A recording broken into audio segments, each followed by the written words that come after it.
Peace and grand rising to the sovereign, original, indigenous, natural, divine heirs.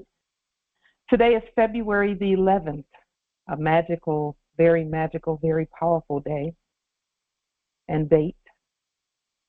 2024 on the ancient moon calendar, 2024 on the ancient sun calendar, and 2024 on the civic calendar. All calendars are updated and aligned. Very powerful. All rise and stand and remain standing into perpetuity and according to the ancient Noahide laws as stated by this holy Congress. This is the sovereign living ancient Article 3, Moorish American Al-Moroccan Universal Court Action. We are the divine sovereign living justices and Eggleston Pauline Denise Ritchie. My free chosen sovereign appellation is Light Tajiri Bay. All are in capitis diminution nolo in red ink, in propria persona sui juris, in proprio solo, and in proprio veredes. We are capit et corpus juris legalis, which is our statement that we are the lawful and legal natural head and body for our empire. All Moors are the divine, original, indigenous, sovereign, ancient, Al-Moroccan, Moorish American ascendants of the great pharaohs of Kemet and of the ancient Moabites, Canaanites, Israelites, Hamathites, Cushites, and Hittites. Our full faith and trust, our allegiance, our honor, our credit, our energy, and all that we are here is hereby vested in ourselves, for we are the people who are the original indigenous, natural, divine, sovereign, ancient empire state from Morocco. We're the de jure Moorish National Republic federal government. We are ancient Washington District for Columbia. We're the Universal Moorish American Consulate and the Earth-wide Article 3 Moorish American Consular Court. Today, we are exercising the law by our sovereign status, which is the original indigenous, natural, divine, sovereign, ancient Article 3, living United States District for Columbia Court, and we are the sovereign fiduciaries, original creditors, executors, trustees, divine ministers, possessors, grantors, grantors, and one God. Grantors and title trustors and God for all causes for action. We are peace. We are one nation, one state, one empire, and one God. We hereby recognize ourselves and accept our sovereign divine ascension. We do hereby possess in our custody all land, all natural resources, and all commerce. We, the true living God nation, are not at war, and we hereby exercise and demonstrate our sovereign status at all times, at all points in times, and at this time as well, nunc pro tempore. It's unlocked, Islam. The principles that we share are not just our opinion, they are the law. Along with our sovereign, powerful demonstrations and study, these laws and processes that we share are principles of stare decisis, res judicata, an ancient positive supreme law for the land long established in sovereign order. Erudite principles and processes for daily practical application to intelligently govern our vast estate every day is what our ancient ancestors have given us to share with the sovereign nations, tribes, clans, states, and governments at earth. And for this, we are grateful.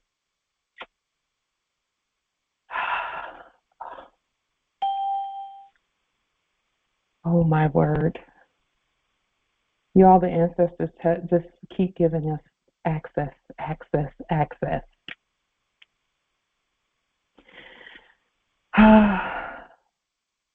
Much access. Access to the estate, Islam. So first, let me share my screen with you.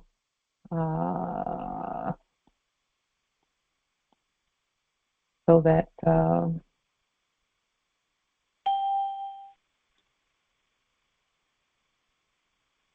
just a moment, let me do that.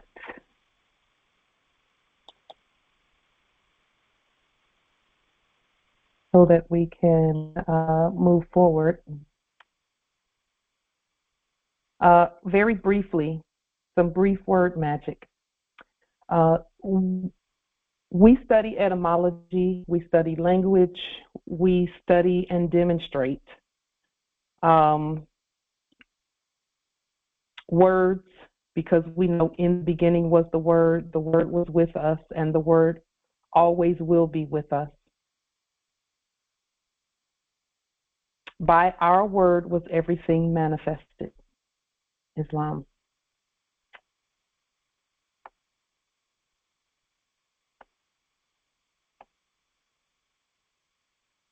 Just one moment. Let me.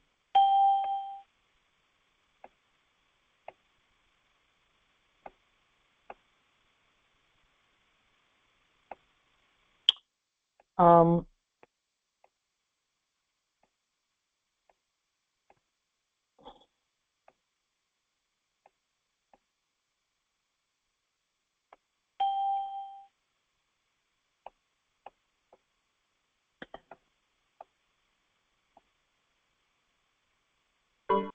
So, a few words. The root word in our studies of etymology, we always look at root words, and then there are prefixes and suffixes that are added to those root words, because the study of etymology is what corrects the language that we speak, and doesn't correct it.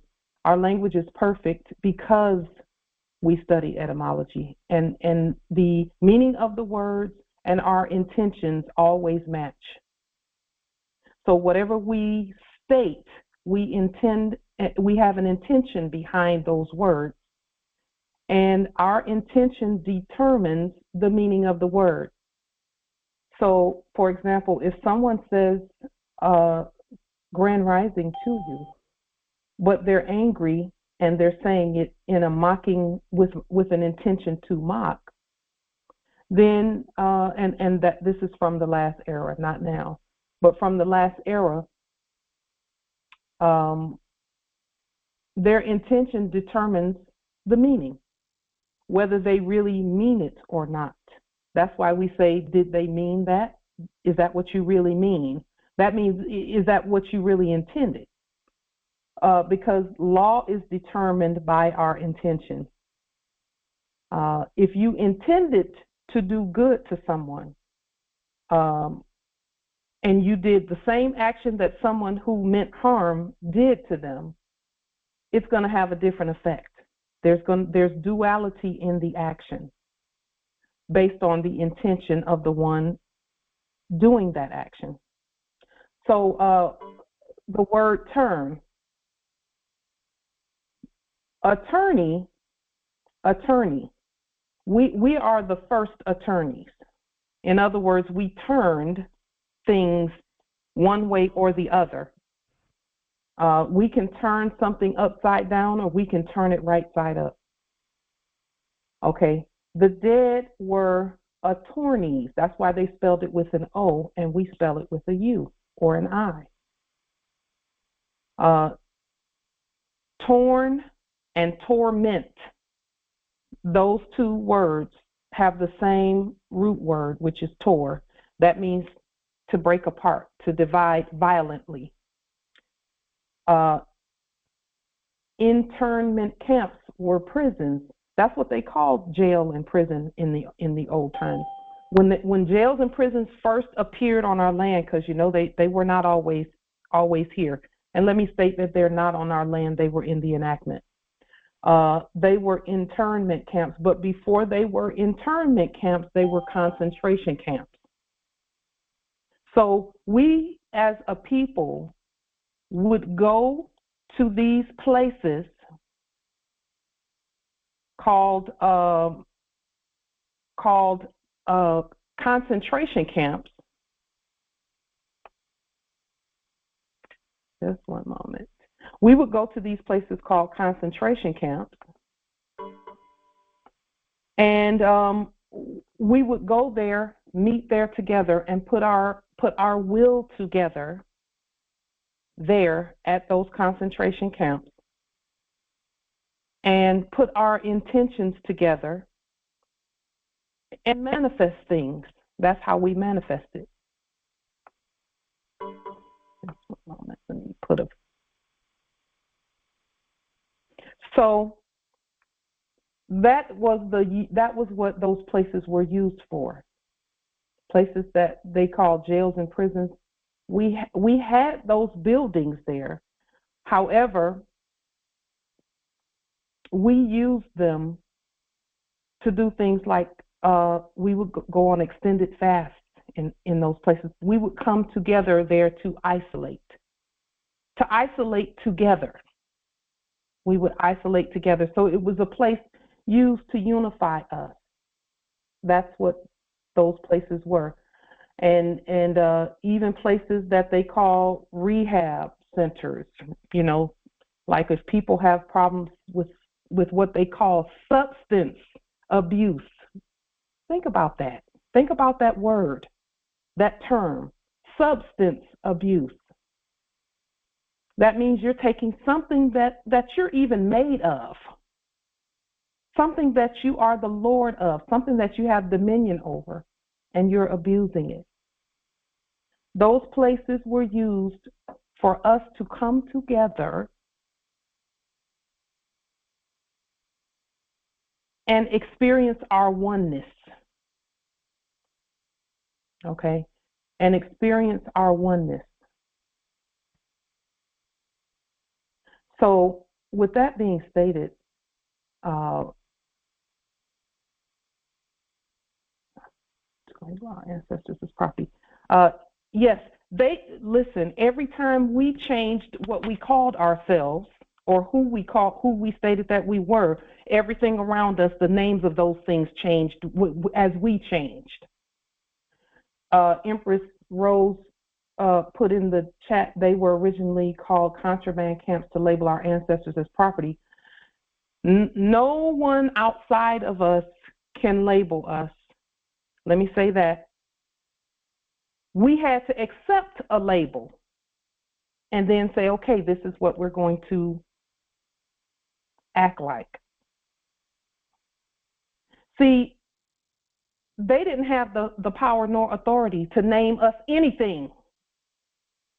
They still don't. And they being corpses, the dead and foreign, aliens and things of that nature. No one outside of us had the authority to name us, and particularly not our ancestors. However, I appreciate the comment that you put there, Empress Rose, because again, as we changed who we called ourselves, because at one point we were Moabites, we were Canaanites, and we've always been Moabites and Canaanites, Hittites, Hamathites, Israelites, not Israelis, but Israelites. We've had many different, we've called ourselves many different appellations throughout time and space. And when we changed, everything around us changed too. Internment camps,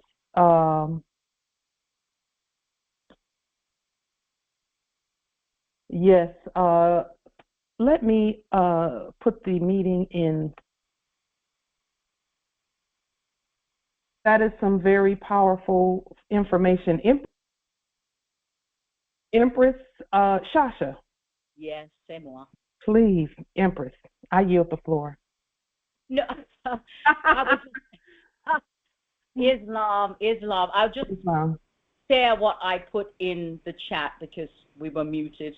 And so when you stated substance abuse and abusing the substance, but we too are the substance. And when the word abuse is to be out of its natural use. Yes. When you use something naturally outside of its natural ways and divine ways, then both substances are being abused. Yes.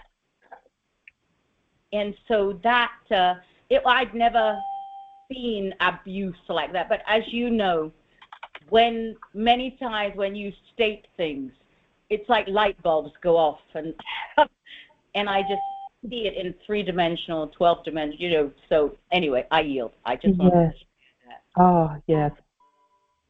Everything that our ancestors used when they used substances, because our ancestors used every substance known to man, they used them all because they all help us. Yes. When used properly. and in fact, Islam, the way things were in the funny mirror, so many substances were themselves. Look at all of Pauline's failures in the chat. Look at the failures in the chat, everybody. Go ahead, Empress. by virtue of the nature and the environment and the things that were using them in the wrong ways, which is why even it was an abuse of the divine nature of the living, the divine nature of Mother Earth. Yes. And that's why we are here, writing, returning everything into its and proper divine and natural place.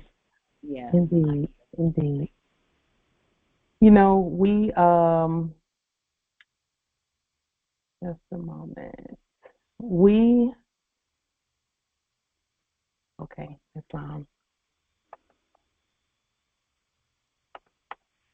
The thing, see, there's an attempt to distract, but we're not distracted at all. We're so sharp mentally. We're so sharp. We can't be distracted. It just can't happen. If we will it not to happen, it won't happen.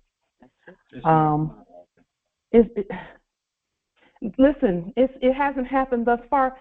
There was an attempt. How come you never admit your failures, Pauline? From getting to this point. Admit your failures, you dumb bitch. Listen, to stop us from getting to this point that we're at right now, where the system is doing exactly what we tell it to do.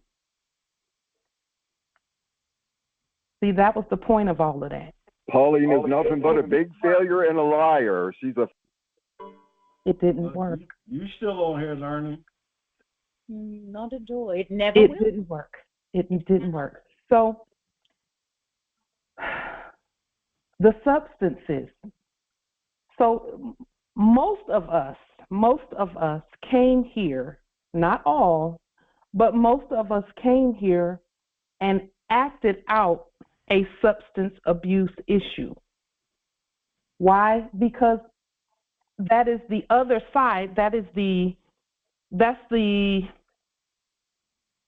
sleep way of doing what our ancestors did. It was a sleep way of doing it. So I want to speak specifically to those who had those issues. Don't feel bad about them, because all you were doing was acting out something that is going to be of use to us now. Things like it's just going to be cleaner. It's just going to be cleaner. See, most, and this is just from our basic study. People who have issues with drugs and alcohol, for example, it's because in their bodies there is a mineral or an element or a chemical that is genetically, that they produce in their bodies, but because of the last era's enactment, where food and drink and things are concerned, they were missing the production, that not missing because it's within them, the production of that, whatever that is, the production in their bodies went to a very low, the production was low for whatever that chemical or element or mineral is, or was rather. One thing we've noticed since we've been with doing all of our lab work and creating our own sea salt is that in the last era enactment, we were missing things and we didn't even know we were missing them. I'm surprised now that I see what we were missing, because see, oh my word, now that we have those things, we see the huge difference in the way that we hear, the way that we see, the way that we read, the way that we comprehend, the way that we understand and overstand. The natural elements, minerals, chemicals, the natural things that we get from natural foods or from no food. Because see, even if you're in a place where you cannot afford, quote unquote, natural food, which is a lie, you can. Fasting will take the place of eating natural food. So a 3-day water-only fast, and your body will reset and go right back to producing whatever it is that your body finds necessary to produce. And then with sea salt and all of these other substances, because it's a substance, those are all natural substances that we use to continue to elevate us to our God status. See, we're already at God status. We're just activating all of those things that cause us to be the gods that we are. We are the attorney and the attornor. So let nothing stop us. Nothing stops us. Nothing. It can't. I'm watching it with my own two. I'm witnessing with my own eyes as I'm watching the things happening in our nation, that no matter what happens, this cannot be stopped. The Grand Rising will not stop. It will not. It's impossible to stop it. It is not possible to stop our Grand Rising. It's already started. It's been happening for many years. So with that being stated, Islam, just quickly. And it's interesting we're speaking about substances and such, because Justice Nathaniel and I, we were speaking about cannabis and the plant that it is, because on Instagram, Dr. Layla Africa was speaking about how when you burn cannabis, you turn it into a drug, and because you take it out of its natural state and you added fire to it, right? And then Justice Nathan was saying how, well, the original plant grows underwater like seaweed. Oh. And how, well, H2O is water, and I haven't studied it. I said I was going to, but I found myself studying something else today, the calendar that I was studying. But so he has stated fire is oxygen and oxygen. I gotta look that up anyway. Yeah. But and how underwater it's doing a different type of burn, because it gets the oxygen from the water, and when you take it out, it gets the oxygen from the air, and so it does what it does in that state as well. So it was just a brief science lesson on how cannabis, because I always thought it grew in the wild on land, but now knowing it, some of it grows underwater, and then I knew some grows in the mountains. And then they also said that the bees go and pollinate that plant, and then they go high elevations, and then they make their honeycombs. And if you were to take that honey, you would have a different high and experience in that nature, so on and so forth. Which is very interesting that we're speaking about that today. Yeah. So I learned something new just now too. I didn't know it grew underwater, but it does not surprise me at all. It makes complete sense to me. Like seaweed, yeah. As above, so below, really. Yeah. Islam nobility. Just a moment, Justice Peter. Go ahead, nobility. Go ahead. Greetings to the council. My background is a little noisy, so please excuse me. It's carnival time in my territory, and we have a lot of noise. What I know of cannabis from the ancient, well, I have to say the ancient days because I'm no youth. The elders who I know of was using cannabis. They used it when they were smoking it. They smoke it through a chillum, and not like how most of the population is smoking it with fire through like a cigarette, because and the effects that these who are smoking it like a cigarette are having those who used to smoke it through the chillum, which is it's through a water process. It is. Yeah. You know, it is. They didn't have these sorts of attitude as what is happening with those young people and others who are using the cigarette form of it. So there is a serious difference in using it through the chillum, which goes through water when they are using it. So there is a lot of serious how you call it, connection with it being more healthy using it that way than presently smoking it. You're using it as a cigarette. Islam, that makes sense to me also, nobility. Islam. There's a difference between cannabis and ganja. Ganja is in the right name of the plant.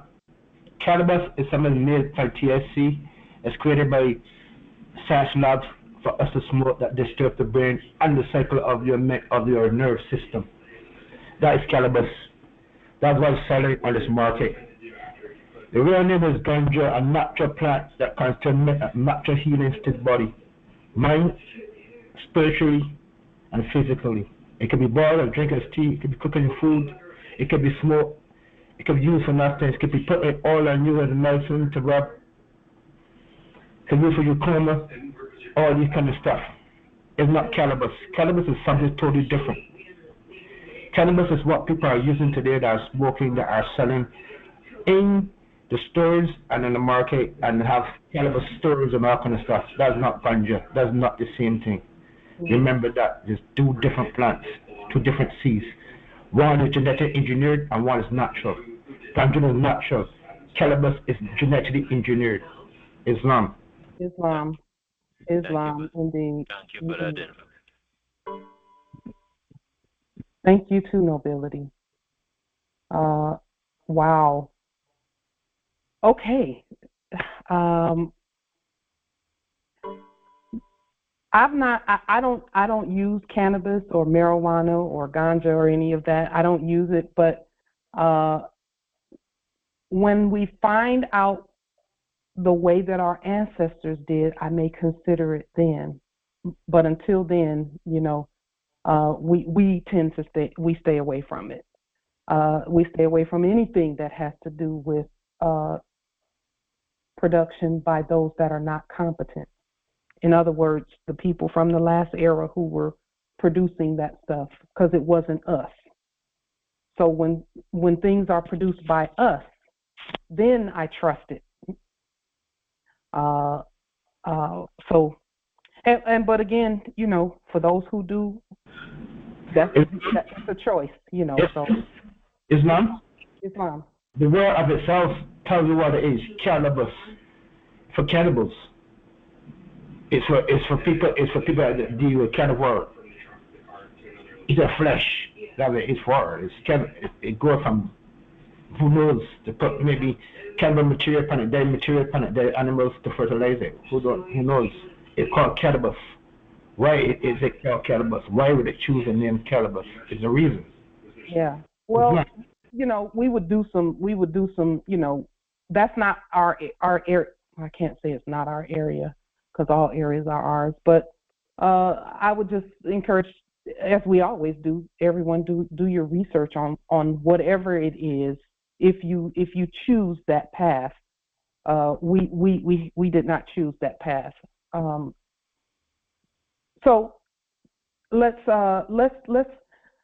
move forward in our subject, in our topics rather, because I have some things that the ancestors have given us to share. We have discipled ourselves out of poverty. We are not poor. None of us are poor. In fact, each and every one of us is extremely wealthy in the most extreme sense of the word. We are the source, the Lord's, and the example of the wealth system processes.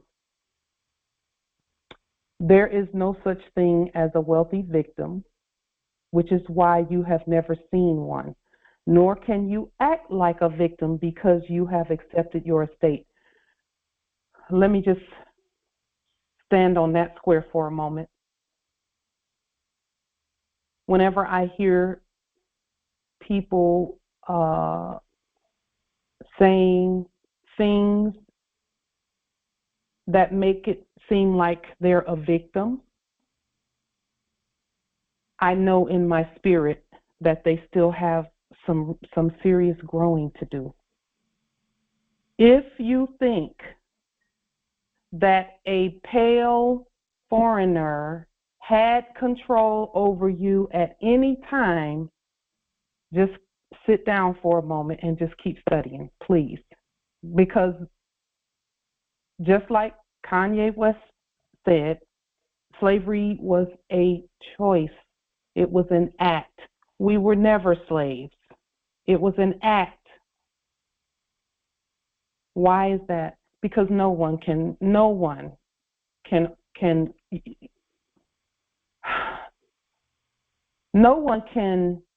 force God to do anything. When I hear people in victim mentality saying that, oh, they did this and they did that to us and this and that, I know then that they don't even know their own strength. They don't know their own strength, and the funny mirror is real to them. And so I just send them positive energy. No one can force us to do anything. Our will is the strongest will that has ever been. There is no will that even comes close.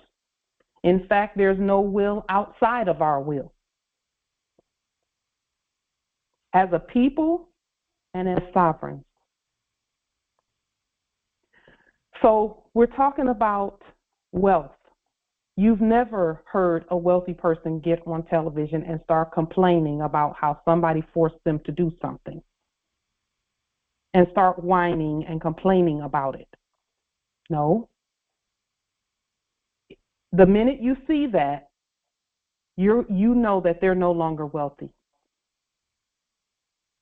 Because what makes a victim is that they don't have their will has been overrun by someone stronger than they. And that does not exist for us. There's no one stronger than we are. So to think that a few foreigners came here and just, against our will did a bunch of things, that is a fable. It's a fable. It's a false story. That's some nursery rhyme. It's a nursery rhyme. It doesn't exist. There are too many of us. I'm watching us today, and there is no way anyone could have rounded all of us up and put us in chains without our consent. No one could have ever done that. It's by our word alone that everyone is healed. And when I say healed, now I'm talking about healed as in the way you tell a dog to heel and the dog sits and stops and waits for the next set of instruction from you. That healed. So one of the differences between the previous era's wealth, and let's talk about wealth in terms of the fact that everything is in our custody and under our control and under our authority. Everything and everyone is. And when I say everyone, that's everyone who assents or consents to that.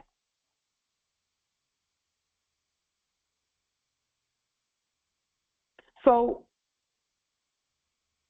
having discipled ourselves out of poverty just means that our minds are right.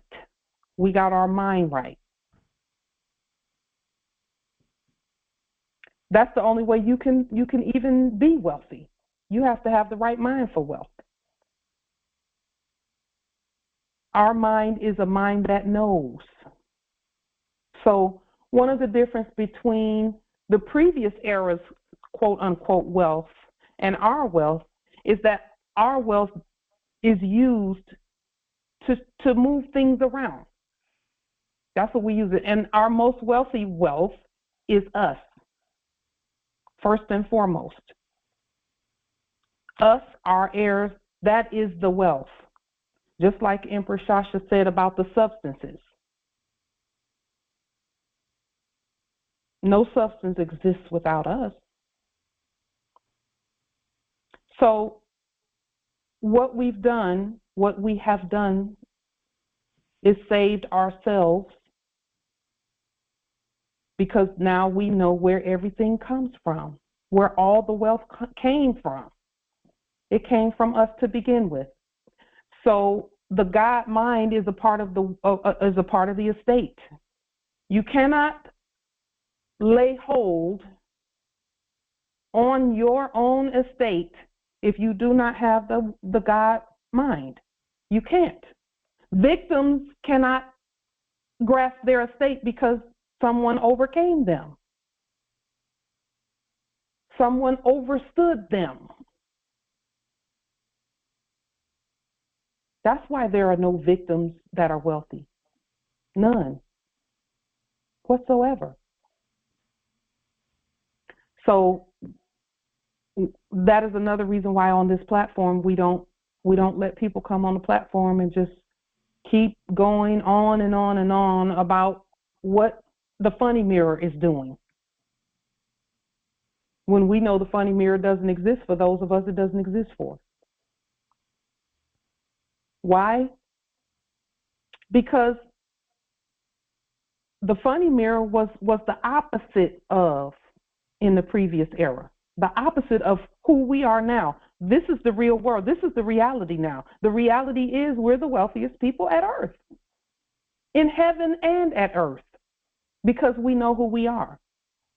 So now how do we use that wealth? Because see, the wealth, it was on its way to us at first. Now it's here. We don't have to wait for it anymore. It's here. All we're doing now is putting the current out. We're starting to tribute out. If you don't feel like the wealth is here, then ignore your feelings and look at the law. Look at what the law says about all land, all natural resources, and all commerce.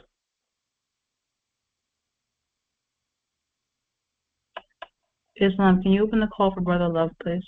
Islam. With that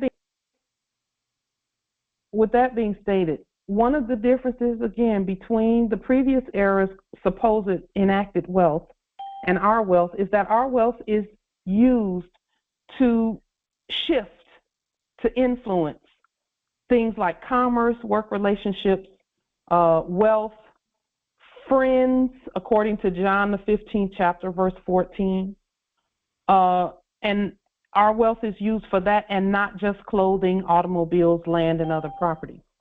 Our wealth is used to move things around and continue to create heaven on earth.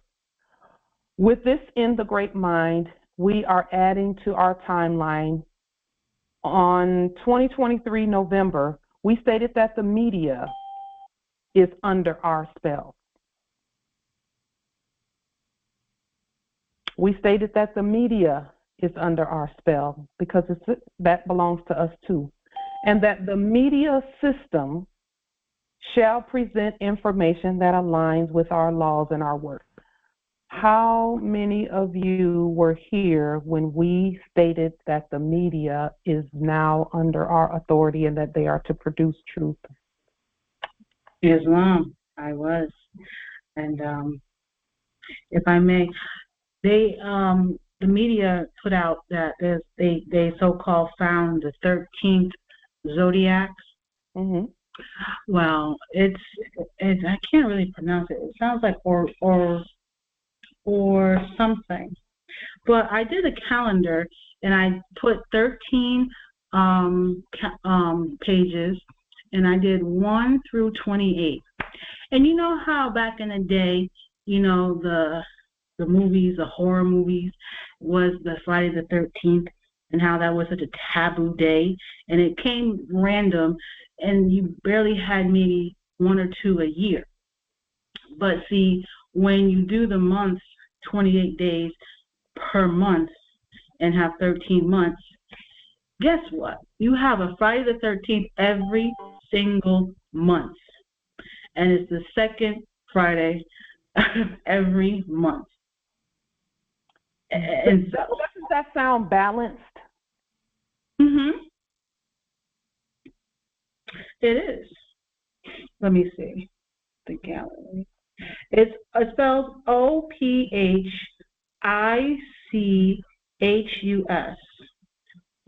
Ophiuchus? I don't know how to say it. But so when I did the 13 months because it makes sense to me if there's 13 months and there's 28 days in a month, as it's supposed to be. Mm-hmm. Each month would have its own zodiac. And so that means there would have to be another month added to the original 12. So we are going to honor that calendar also. We have several different calendars that we honor. There are more calendars. About as many calendars as there are stars in the sky. Mm-hmm. But we're going to honor that one as well.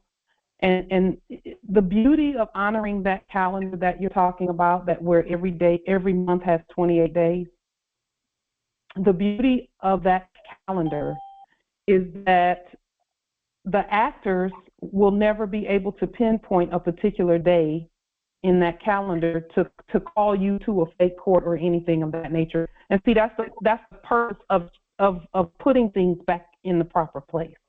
Mm-hmm. Also, one of the purposes is, you know, they don't operate on the same. Their acting was not on the same calendar as reality. As reality, that's a real calendar that you just described. Yeah, it's very interesting, and it got my mind boggled for like some time, sitting here saying, well, goodness, you know, I am, you know, a May 24th, 1984 baby. So I'm like, wait a minute. So March is the first month, Pisces, March, and then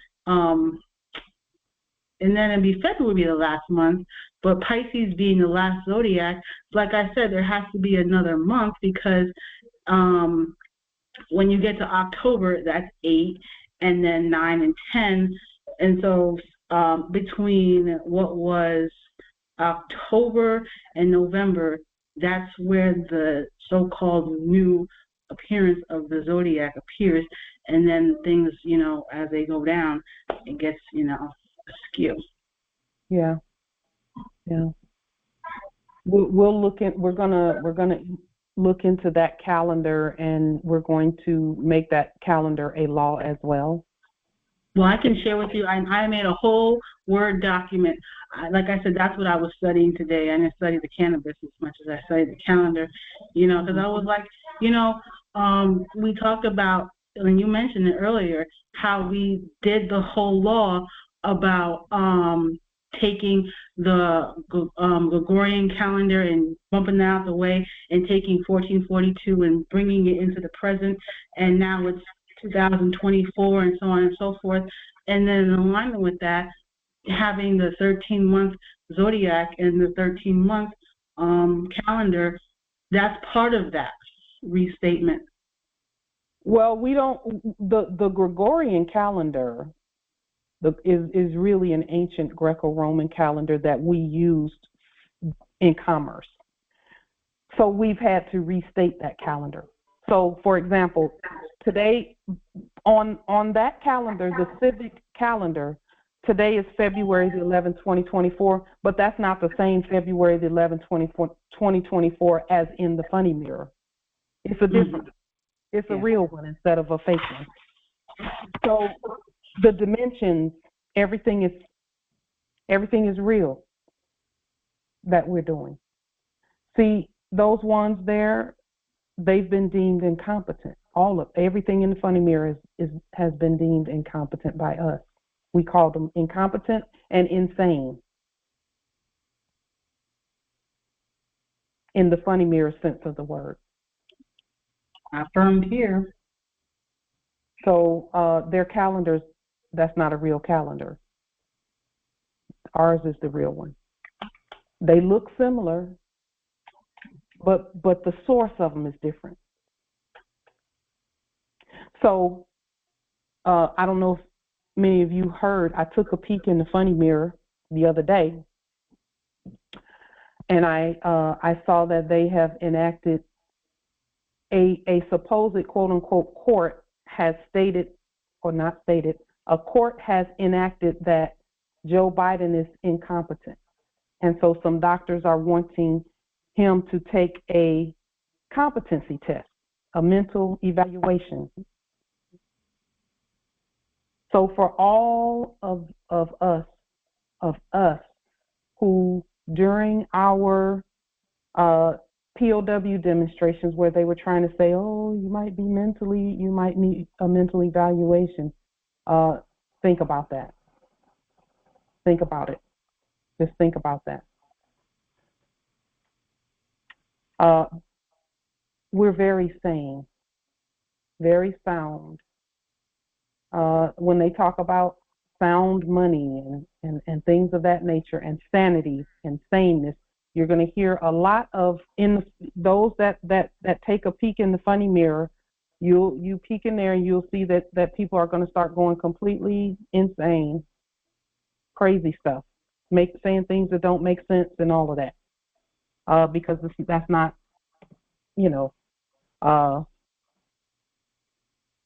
just because it's just to prove that it is a funny mirror. So,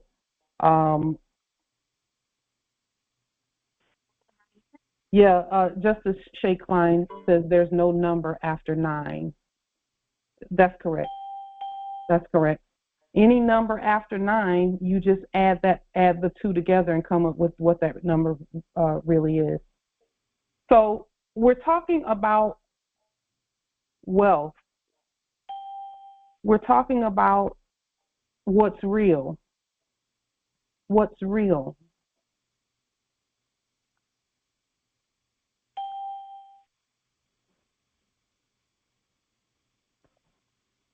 The truth of the matter is that you don't have to act poor anymore, because it was just an act. And that is our statement to everyone. Now, let me say this about the media and what the media is doing now, the real media, not the fake media, the real one. And we're going to provide links. They're doing exactly as we have stated. I used to wonder if we were going to have to go and tell, for example, the churches, the Christians, if we were going to have to go and tell them what we're saying, but we don't. The ancestors showed us that there are Moors who may not know that, they know their nationality, who are in that arena, who are doing that work for us. they're stating that fiat is not real. It's not real money. They're telling the Christians that it's not real. The only problem with what they're saying is that at the end of their video, they ask for a bunch of it, which is crazy. But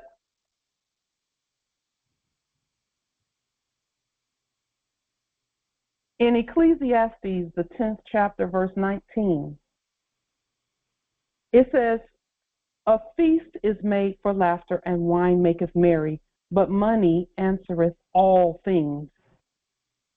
Answereth all things. Bread is made for laughter, and wine gladdens life, and money answers everything. A party gives laughter, wine gives happiness, and money gives everything." That's in the Biblios. It's in the Bible. Islam, they said it 3 times in 3 different ways, but the same thing. Yeah. This is the different translations of it. Different Bibles say different things. Isn't that interesting? Different Bibles say different things. There are some Bibles that talk about nobles and empresses and who we are and all of that.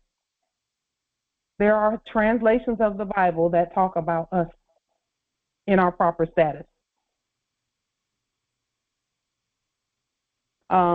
So this is just 3 different translations of the same scripture.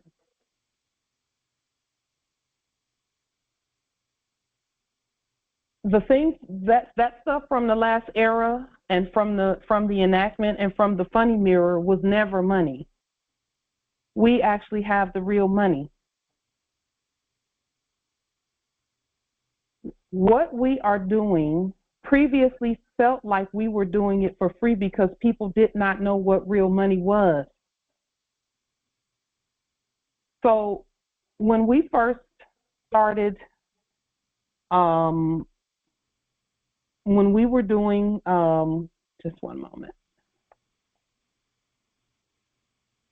When we first started doing this work, we were telling the Moors in one of the previous congresses from a long time ago. This was probably 2000. Why don't you try and buy groceries using Delarium, Pauline? We never see you at the grocery store buying.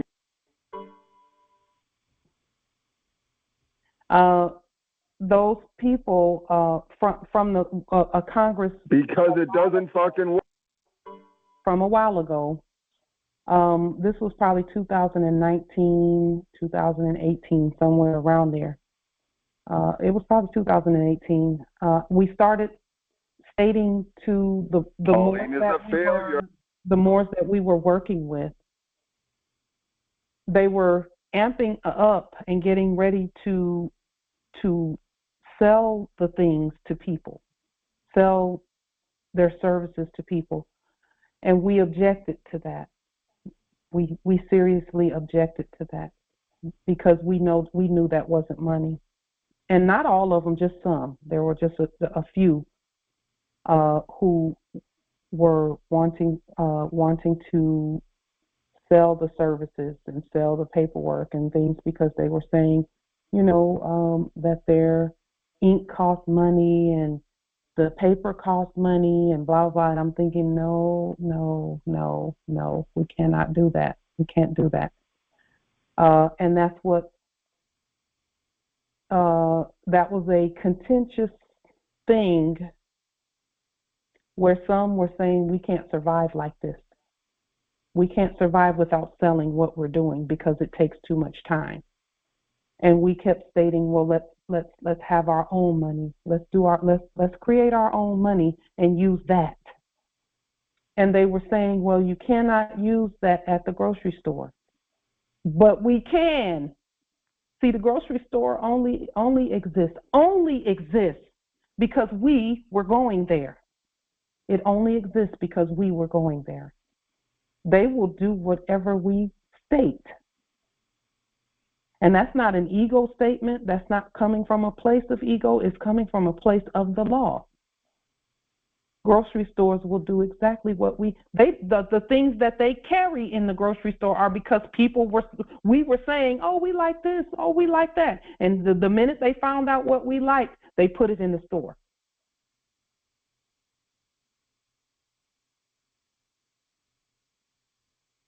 So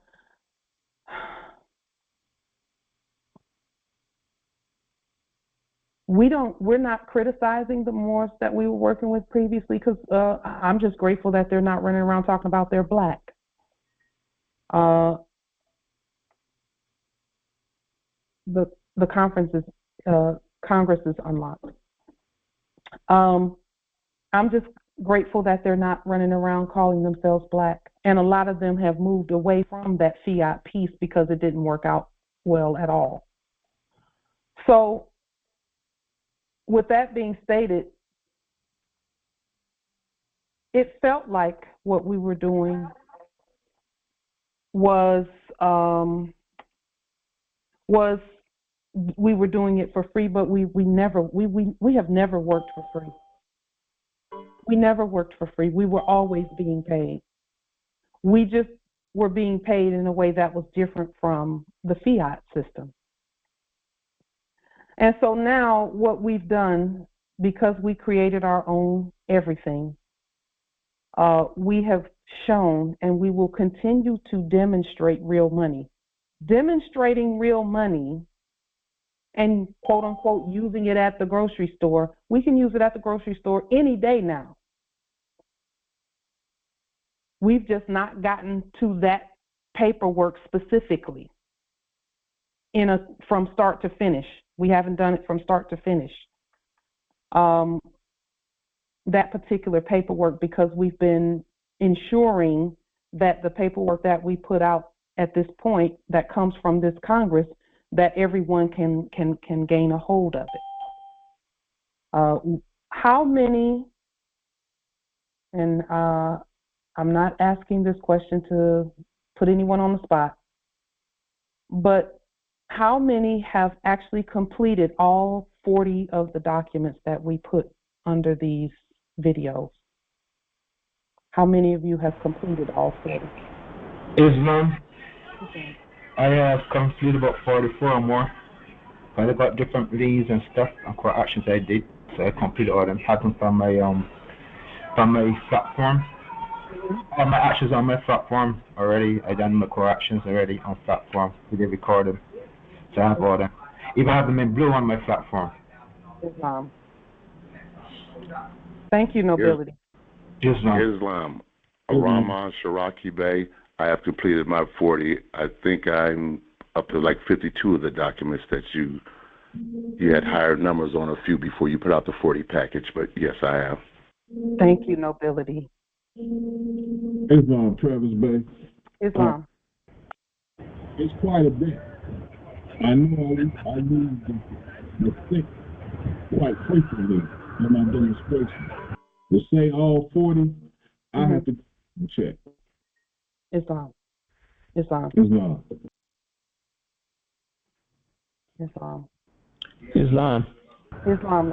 Lisa Mariah L. New Orleans, Louisiana Republic. I've done all 40 documents. Islam. I realize that I have not completed all 40 documents. I looked at all of them, just briefly scrolling through. But then when I went through my inventory and I realized, oh, I missed this one. Oh, I missed that one. So I'm still working on finishing all of them.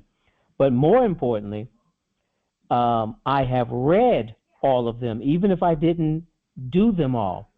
I have read them all. Okay, and I'm making the connections on why they're needed. It's not enough just to do the document, but you have to study it so you know how to use that particular tool and where it fits in.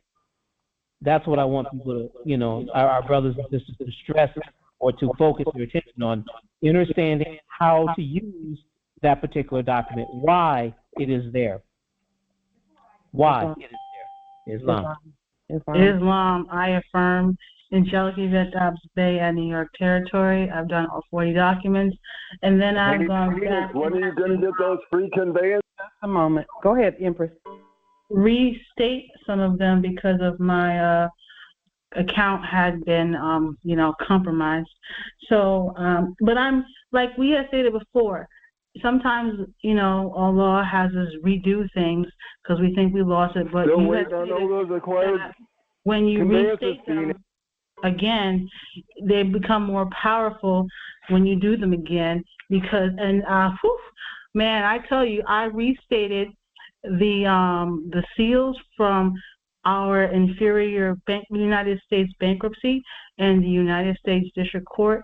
And like Noble Phoenix said, I understand why I did that. Yes. I understand why. Oh, and I did restate another seal. My goodness, I'll get to that in a moment. Because, but knowing the documents, knowing your offices is so paramount because that's how you know to effectively do and work your offices. You have to know the office's function in order for you to do what the documents, and then that's how you know where to send those documents for notification. Because I know I've asked on behalf of others, where do we send the documents? And Empress Light always comes back and says, well, your spirit will guide you. That only becomes the spirit guiding you is because you understand for yourself and you've read the documents, you know the offices, and then you know how to move your piece on the chessboard. That part, right?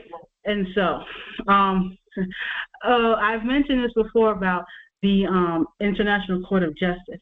I don't know, many people know, I did some research, and it originated at Khalifa territory. The International Court of Justice originated at Khalifa territory, so I've gone ahead and I've restated that seal, and it is gorgeous. I'll send it to you, Empress Light.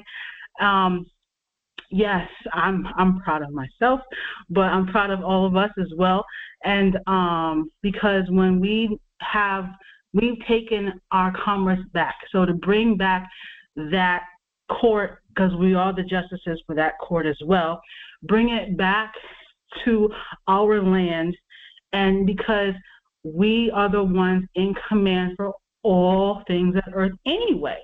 Yes. So it only makes sense to bring that court back to this landmass, Khalifa territory, where it originated from, and then, restate everything, make it just for amity and commerce, because we are the original navigators, right, as far as I'm concerned. And so because it says amity, commerce, and navigation, that was the charter, the Jay Treaty, that brought forth the International Court of Justice. I said this before, but in case people hadn't heard that before. So anyway, yes, that part. Islam. Everything that's earthwide that has anything to do with courts or commerce or land or property, all of it started here.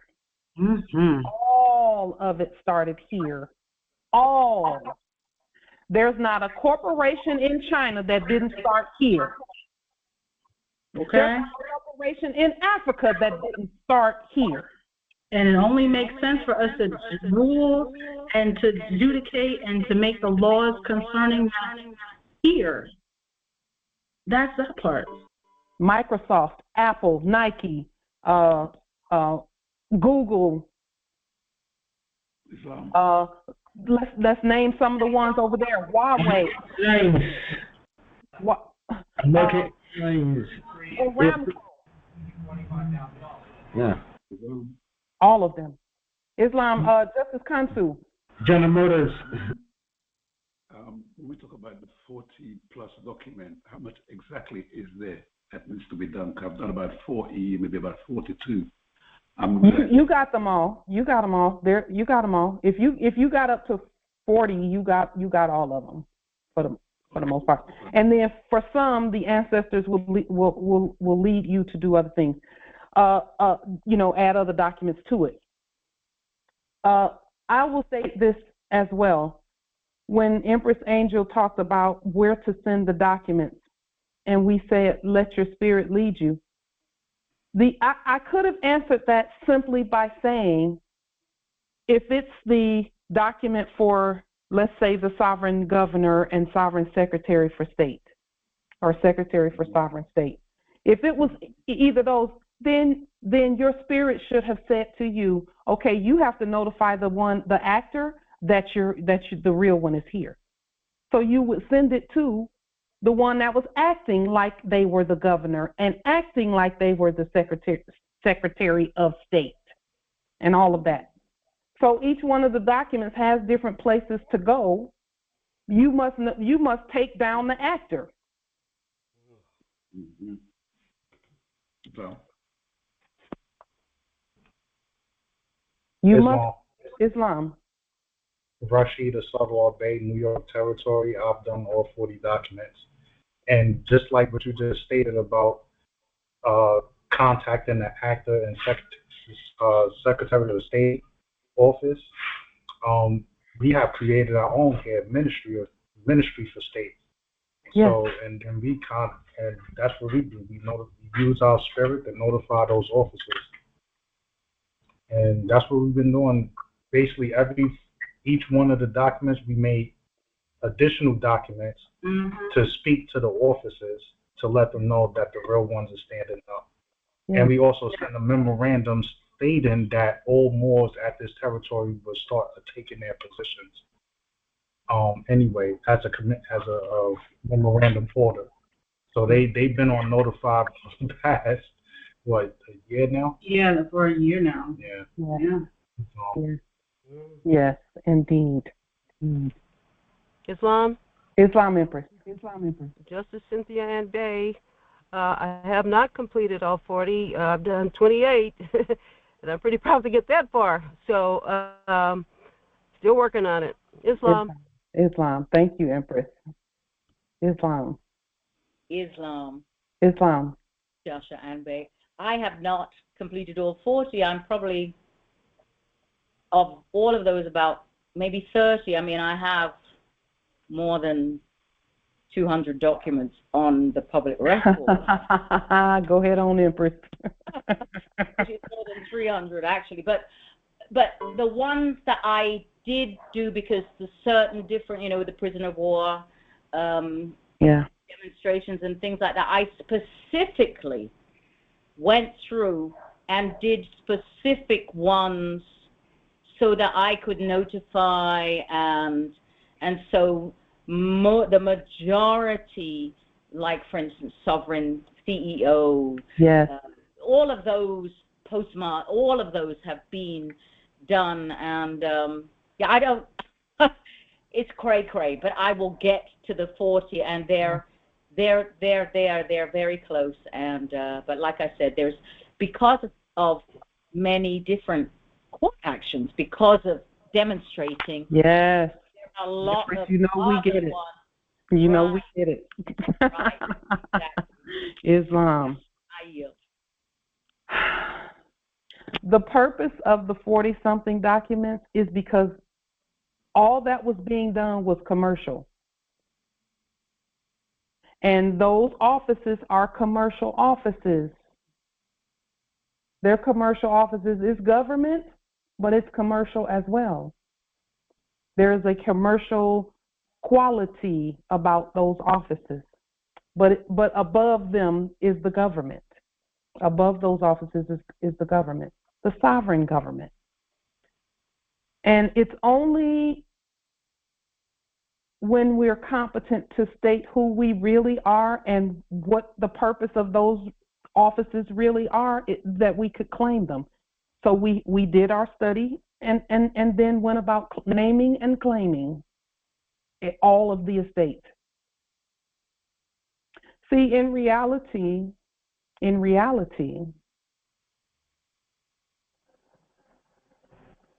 there was not hundreds of thousands of people doing a bunch of things separately.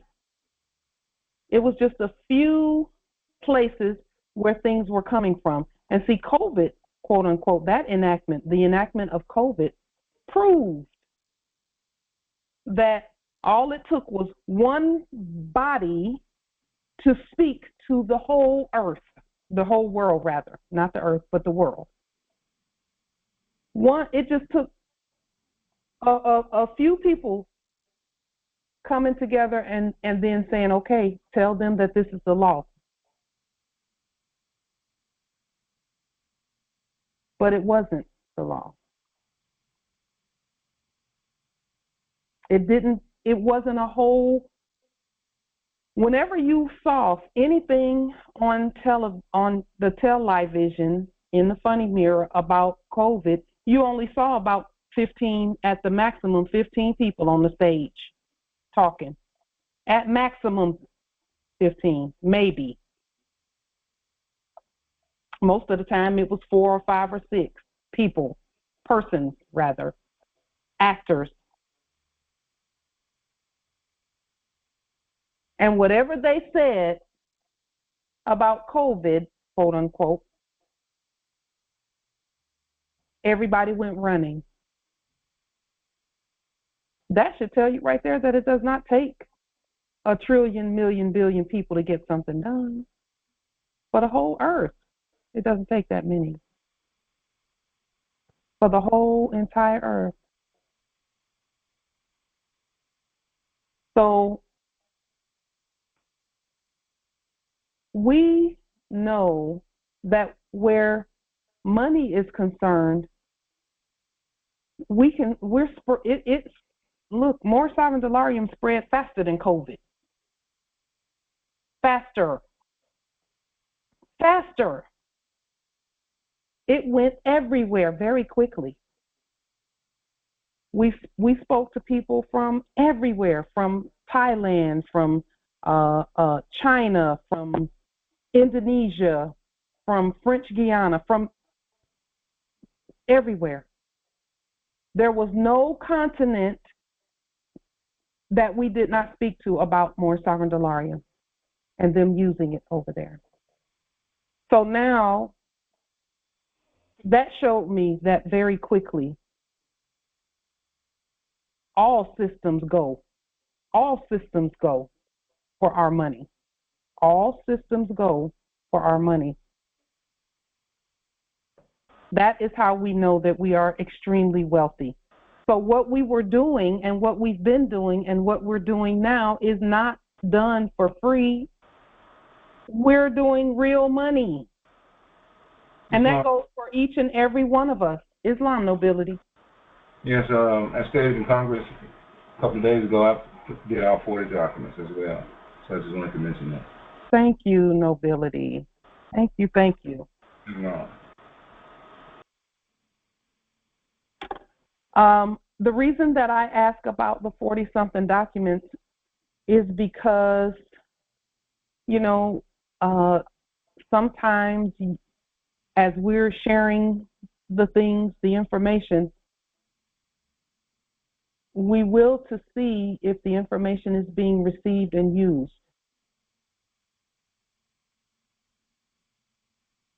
We do know that those that have done the 40-something documents, we know it's a lot. To whom much is given, much is required. To whom much is given, much is required. Not for me, per se, but for you. You're saving you. You're growing your estate. It's your wealth. That's the purpose of the 40-something documents, is to govern your own wealth freely. Oh, let me show you. It is the Congress is unlocked. Let me show you a few things. So we were talking about the media and our wealth and all, because the media is part of our estate as well. The shift from the funny mirror, because see, the funny mirror is not going to be funny anymore. The acting, they have to tell the truth now. And so the shift is happening in the minds of everyone at Earth right now. Where our estate is concerned, our ancestors will that we continue to be trustworthy because we agreed to create trust with our ancestors. See, the banking piece coming together as it has come together, the 40-something documents are a trust. That is a trust from, you're actually in trust with the ancestors from from the very beginning, ancient time. That is what those 40-something documents present. Is our authority from ancient times over all. That is dominion over all. That's why they're so, and that's, oh my word, those are the foundation in terms of authority and knowing who we really are. Those are foundational because those offices, we put them there. We put them there. So no foreign alien should be there. Those are our offices. And those offices are a part of a system of government. A system of government. A system of government. So where our estate, and we say things 3 times because it's a spell. That's why we repeat ourselves. We will to be redundant in a good way. So where our estate is concerned, our ancestors will that we continue to be trustworthy because we agreed to create trust with our ancestors to include our current active and living trust with our Prophet Noble Drew Ali. That's a part of the 40-something documents. There's a trust document in there. And it is connected with all of our ancestors, whether they be ancestors from the 1920s to the year 20. From the very beginning all the way even beyond time. It's outside of time. And so we have been given access to our vast estate because of the work that he did, as well as the spell breaking and spell binding work by our prophet for these days and times, our Grand Sheikh Taj Tariq Bey. For that we're grateful, and yes, he is a prophet, but again, we're all prophets. Every one of us is a prophet. For our own lives, we're the prophet. We're the apostles. We're the teachers. We're the pastors. We're the ministers for our own estate, all of us. And then we govern the vast estate together. With that being stated, indeed. Yes, there is a lock for the chat for images and links. Yeah, we did that because of the actors.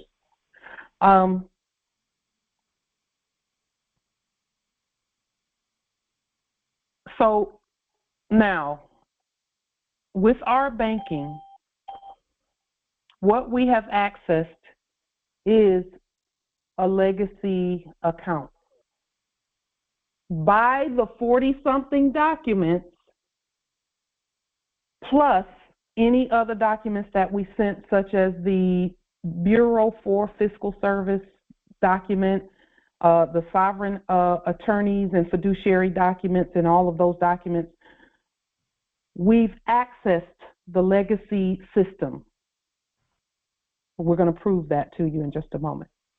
Legacy account means an account which was maintained under a legacy plan on behalf of a person who was a participant in such plan at any time prior to the, look at that word right there, the restatement effective date, and which was merged into the plan at the merger effective time. So that is an open admission that things were restated.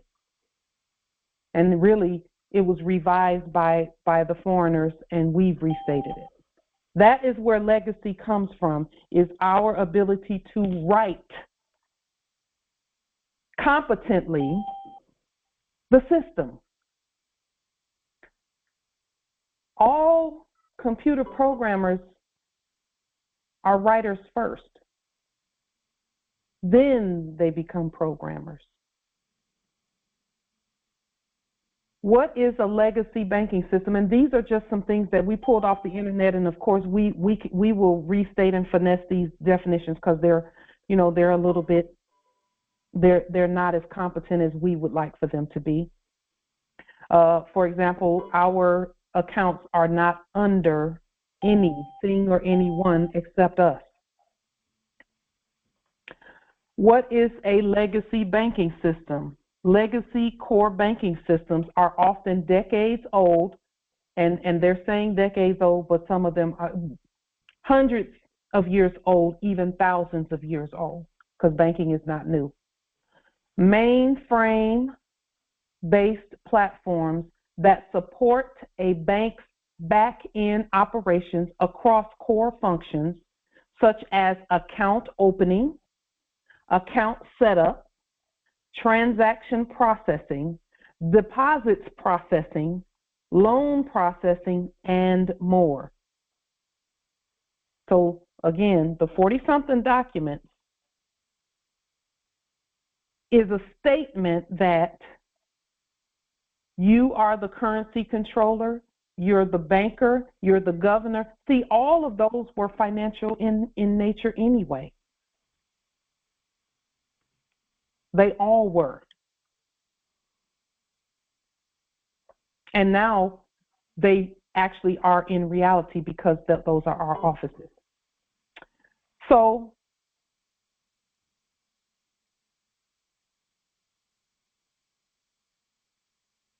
Islam. Just one moment.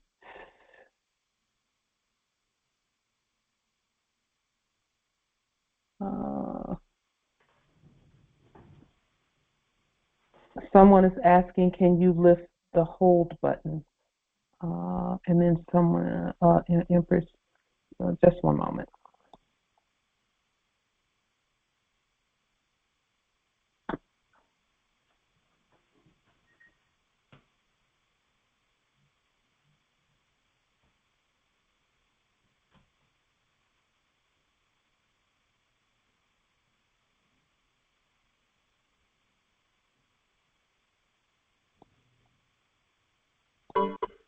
Okay, go ahead, Empress Angel.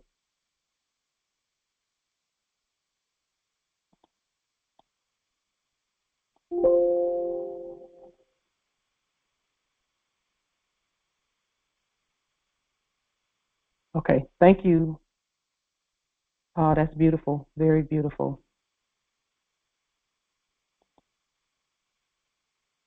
Islam.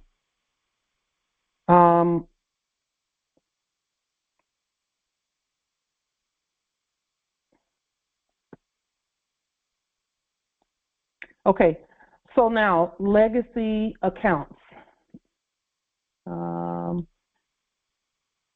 All Moors have the authority for the banks, the banking system, because you're the bank, the banking system to recognize your accounts as legacy accounts.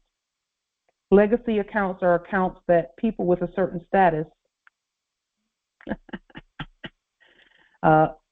it has to be the right status, control.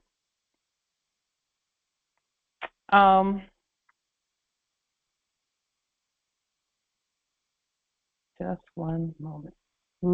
We will to show you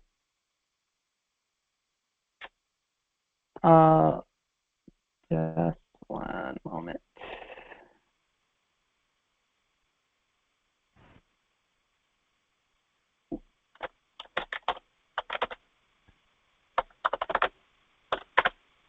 Just one moment.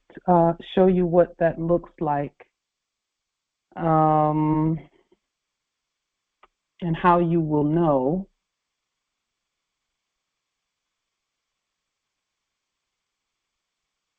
So Let us just show you what that looks like. Okay.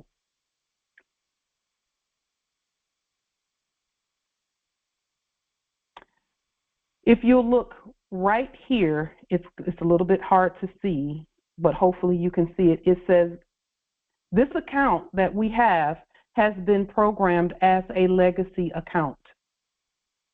Can you all see that right there where my cursor is? Islam, I affirm, I see it. Legacy account. And this I just noticed the other day as I was going through and doing some things and looking at the account and making some changes and doing some things. So with legacy accounts, I had to actually just go ahead and do some research and look some things up. Here, we're going to log off there. But I will to show you that.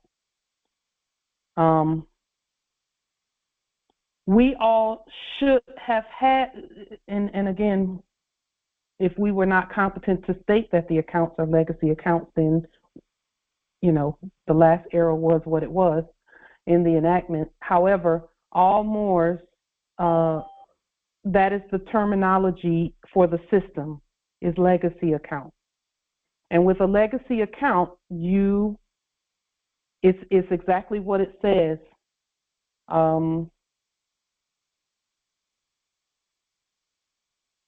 The root word of legacy is what?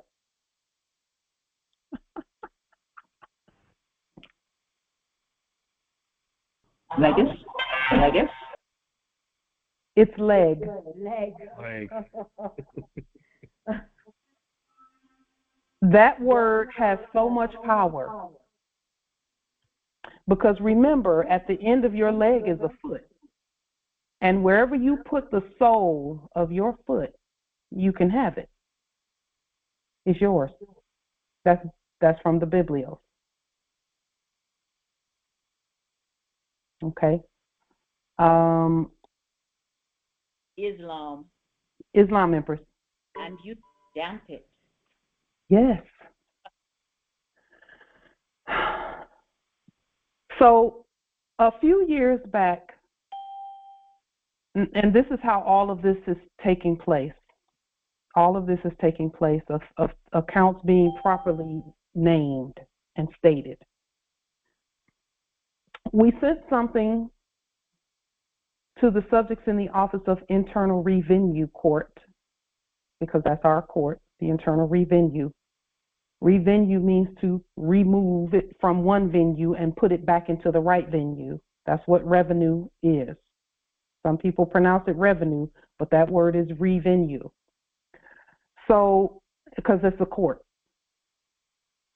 So, a few years back, we went into the Internal Revenue Manual, and we pulled out all of the codes of an account that make that account a creditor account.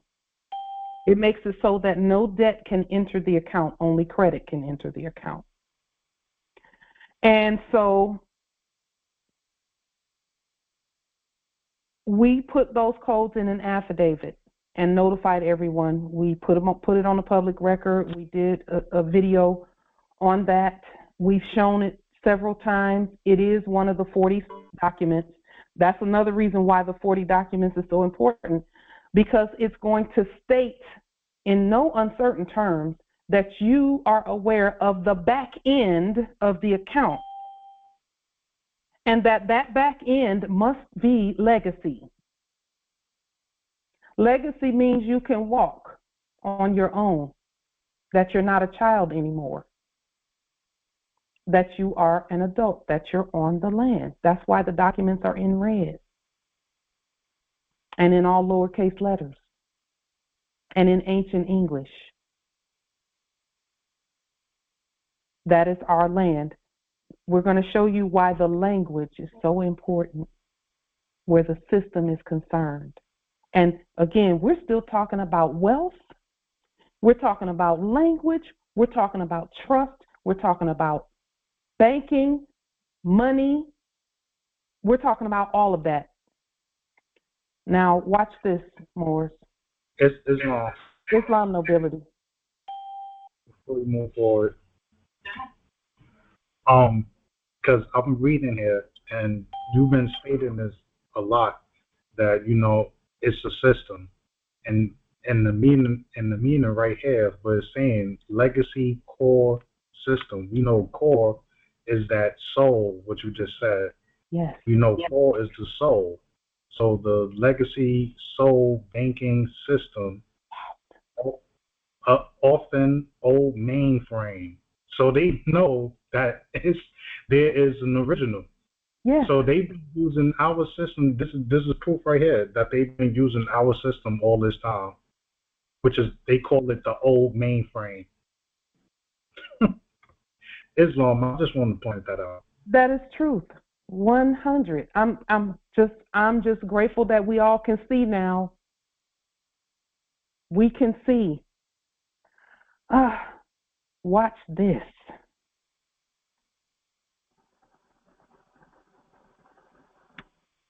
What are legacy core banking systems? What is a legacy code in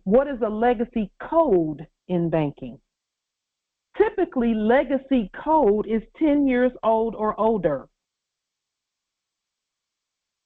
Now they're saying 10 years old or older. They're really talking about who can code. They're really talking about who can code. The term is used to refer to internal accounting software. Now remember what we stated about the internal revenue code. We put the codes on the account by affidavit. We sent them out and uploaded them to the account as well. We sent them to the internal revenue, the subjects in the office of, which is a system, and notified them that this is the foundation of this account.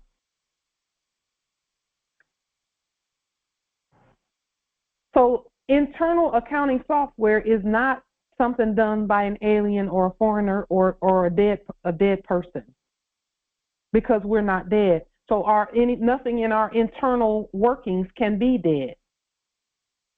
Most popular banking apps available today, whether mobile or web-based, are still supported by legacy systems in the banking industry. So all of that stuff where people have things banking on their phones and all of that, that was all still overlaid over the top of, in the enactment, the core mainframe banking system, which is ours. And it is controlled, a legacy banking system is controlled by the words of those who are the legacy. Legacy. That's movement. It's a movement word. It's a movement word. Islam. I just quickly took the screenshot of the URL that went and then went away as it went to the other one. But if you bring that up, it says my notice signature needed. And then it has a whole bunch of code, and then it says legacy account. Yes. And then so that's the code. Your autograph is that code. Yes. Your appellation is the code, as stated. So we responded to, and it wasn't really a response, it was a command when that first showed up on our, I see that right there. Legacy account, yes. Just one moment, let me see if I can pull that up a little closer. Yeah, there it is right there. So when we first saw that on our account, we sent an affidavit because, again, we were not going to capitulate. To remove that from where it is, we can now send a United Services Automobile Association document a nationalized document with our signature on it for that purpose, except a W-9, as it wouldn't be W-9 for us, it would be just W-9. And then we would look to see what that W stands for. It stands for withholding. We know that. We're the ones doing the withholding, so we would state that. So watch this about legacy systems, because I just went on to Google and put in legacy banking or something like that, and all this stuff came up. How does a legacy account work? It says when an account is me more realized. Look at that word, me the more I realize that I'm the legacy. You all are the legacy. When you realize that you're the legacy, then your account is memorialized. When we say we've been here since time, I'm memorial, we're stating that we know who we are. So when an account is memorialized, that means back to the Moors. A legacy, and it said the word contact there, but I took it out because I am my legacy contact. A legacy contact gains access to certain parts of your account and will be able to make decisions about what happens to it and its content. I am my legacy contact. I'm the fiduciary. And then this sentence said, having a legacy contact is not the same as giving someone your password. A legacy contact cannot log into your account. So again, we can log into our account. We do whatever we will to do with our account because it's ours. So these accounts, a legacy account is one where you make all of your own entries. The same way you would, remember when we did the spreadsheets on Google Sheets and we said this is how you do your account? Okay, that was in preparation for this. Now, watch this. Islam nobility. Word memory. Yes. Yes. That's what this is all about. Implying prior knowledge. Yes. Of. Oh, that's good, nobility. That's really good.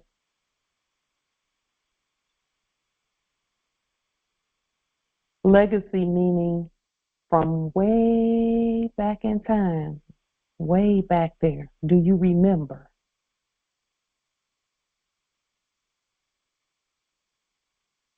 So watch this more.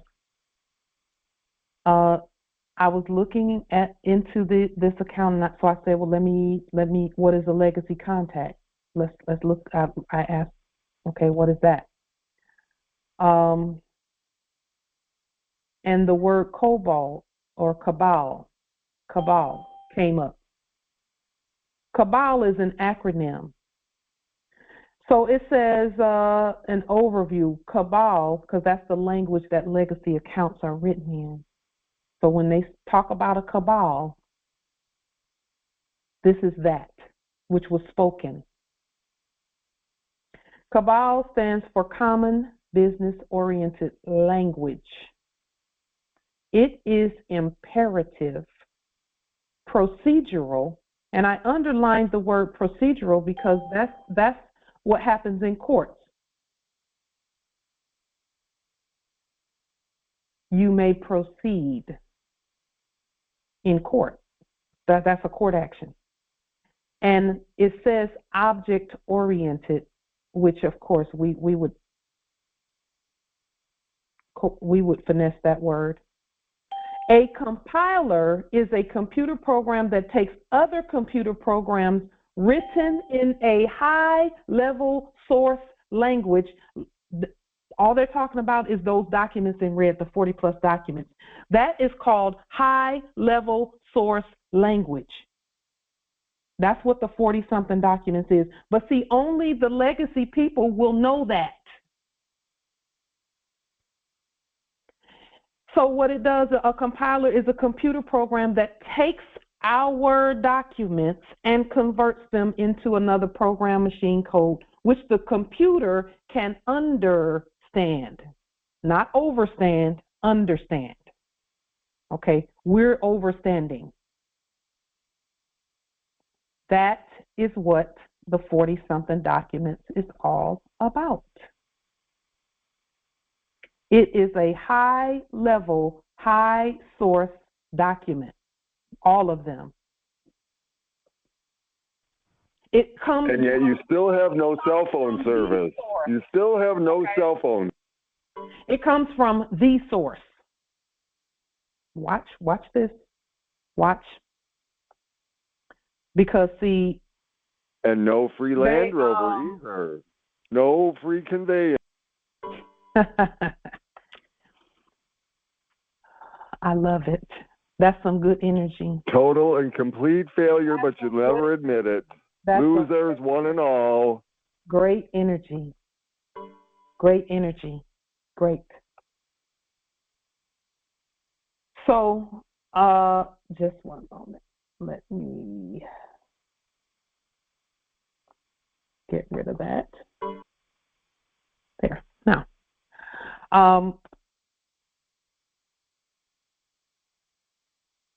so now, hear me when I say this, please. A compiler is a computer program that takes other computer programs written in a high-level source language and converts them into another program, machine code, which the computer can understand. Islam nobility. I'm just reading all of this, and from my travels and studies, the machine, I was told by a family member that's in the military that they have a supercomputer, and that supercomputer, they would put like books in it to see if it was written by a human being or, you know, an alien, like how they would say, quote unquote, an alien. But it's a computer that translates high languages, right? And then you're showing exactly what we're doing. All they doing is taking our stuff, going back to our supercomputer we built hundreds of millions of years ago to translate because they incompetent, because they can't translate. And the supercomputer translate all our stuff to a language where it can understand, basically be our subject. So this right here is very powerful language, just to have your eyes on it and being the operator and controller of your system, and having, like you said, the memory, like the memory to realize that you are the controller, and your system is there translating your documents. Yes. Because it's your legacy. Another word, legacy. Yes. Wow. Like I'm just over here like like Ric Flair. Woo. Yes. Right now. Powerful. We're very powerful with all of this. Yes. It's long. That's all I just have to point that out. Oh man. It's long. Yeah. The language was very important. And when the system saw that we were not speaking that other English, the dead language, the door opens. Every single time. Every time the door opens when our documents come through. Every time the doors open. So then I went to Wikipedia, and people don't like Wikipedia. All of the writing, if we don't write it, it's going to be it's going to be incompetently written, but we change it as we go. So CABAL is an acronym for Common Business-Oriented Language. It is a compiled, now look at this, because the ancient English is something very powerful. It is a compiled English-like. So it's sort of like English. Ancient English is our national language.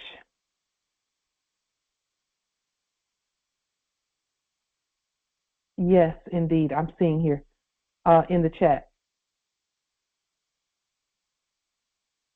So we don't call, because there's something in the chat saying you always have to call when withdrawing a lot sum, 3,000 or more. That wouldn't be a legacy account then, because legacy accounts, you don't have to get anyone's permission to do what you're doing. So even now, the funny mirror has things where if you have more than 600 in there, and after a while it's going to be if you have anything in there in the funny mirror that is not your, because it wasn't theirs in the first place. Okay, so let's look at the legacy programming. It is a compiled English-like computer programming language. This is describing ancient English, by the way. Designed for business use. It is an imperative, procedural, and since 2002, object-oriented language. So it wouldn't be object-oriented for us. It's property-oriented. CABAL is primarily used in business, finance, and ministry systems for companies and governments. CABAL is still widely used in applications deployed on mainframe computers such as large-scale batch and transaction processing jobs. Many large financial institutions were developing new systems in the language as late as 2006. But most programming in CABAL today is purely to maintain existing applications. And listen to this. Programs are being moved to new platforms, rewritten in modern languages, or replaced with other software.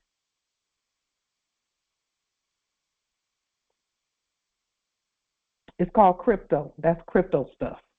Why? Because the mainframe, the language of the mainframe has been reactivated by us. So everyone else all the actors had to get out of the way. So when you see persons leaving the banking system, quote unquote, and creating a new whatever, some crypto program or something like that, that's them moving all the way out of the way because the mainframe of banking has been activated and they can't be on it and be actors. They're not legacy. They're not legacy. So the system won't recognize them because they're using modern English, quote unquote. It's incompetent when coming from them. So when we sent our documents out and uploaded them to our account, when the system saw the English-like, and I can't even say English-like because it's ancient English. When the system saw that, everything was sent to the mainframe and not to something that was overlaid on top of the mainframe. It went to the soul, the core of the banking system, and activated exactly what was supposed to be activated. So let's look a little further here. Cabal. If I may, right quick. It's interesting how in the enactment they enacted creating a fear around the cabal. Yeah. Like the cabal was some type of mysterious group organization, you know, that was doing stuff and blah blah blah as they enacted and blah blah blah. But it's a common business oriented, which is ancient English. So in that aspect, it is something foreign to them. So people have a tendency to quote unquote hate the things that they can't understand or overstand. You know, that whole thing. They fear something that they can't identify with, you know, so they create a whole narrative around it and cast dispersions of fear and this, that, and the third and whatever. Yeah. And it's just a language that, you know, they can't process. Right. There is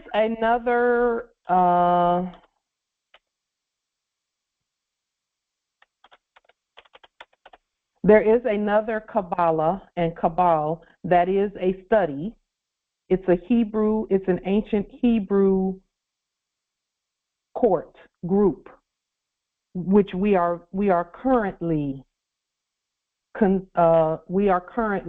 demonstrating Kabbalah and the Cabal. Kabbalah is just the study of ancient secrets. We are that Kabbalah. And the word Allah is there for a reason. I was fitting to say that part is Islam. Yes.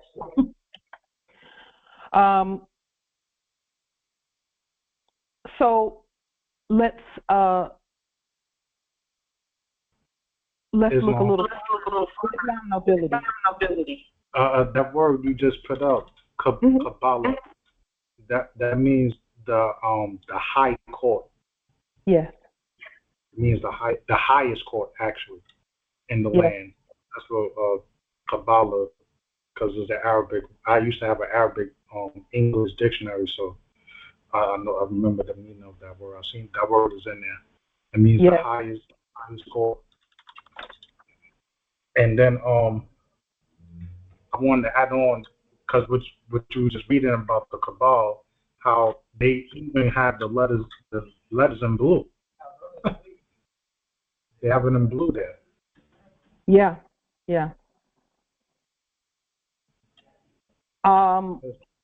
Yes, indeed, nobility. As you were stating that, there's a scripture in the Biblios about the divine council and the assembly of the gods. That's the Kabbalah. It's in the Biblios in Psalms 82, verse 6. That is Kabbalah.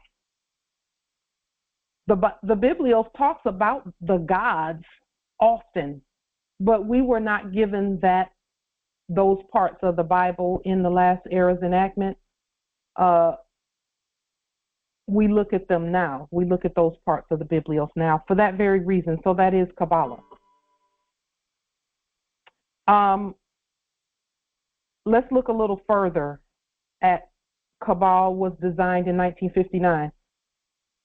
When they say design, that just means they looked at something we had written and they said, okay, let's revise this and publish it and put it out. That's what designed and built, whenever they use those words, designed or they built or they made or something like that, it just means they revised something that they saw already. They didn't create anything new, okay? Cabal was designed in 1959 by Codicil and was partly based on the programming language Flowmatic designed by, and they say, Grace Hopper. It was created as part of and I put the brackets there, U.S. Department of Defense effort to create a portable programming language for data processing. Well, if it's portable, that means that it's going to be directing a whole lot of people through a port, or a whole lot of persons through a port, a whole lot of words going through a particular port. If it's written in a language to make it so that data can move through that port.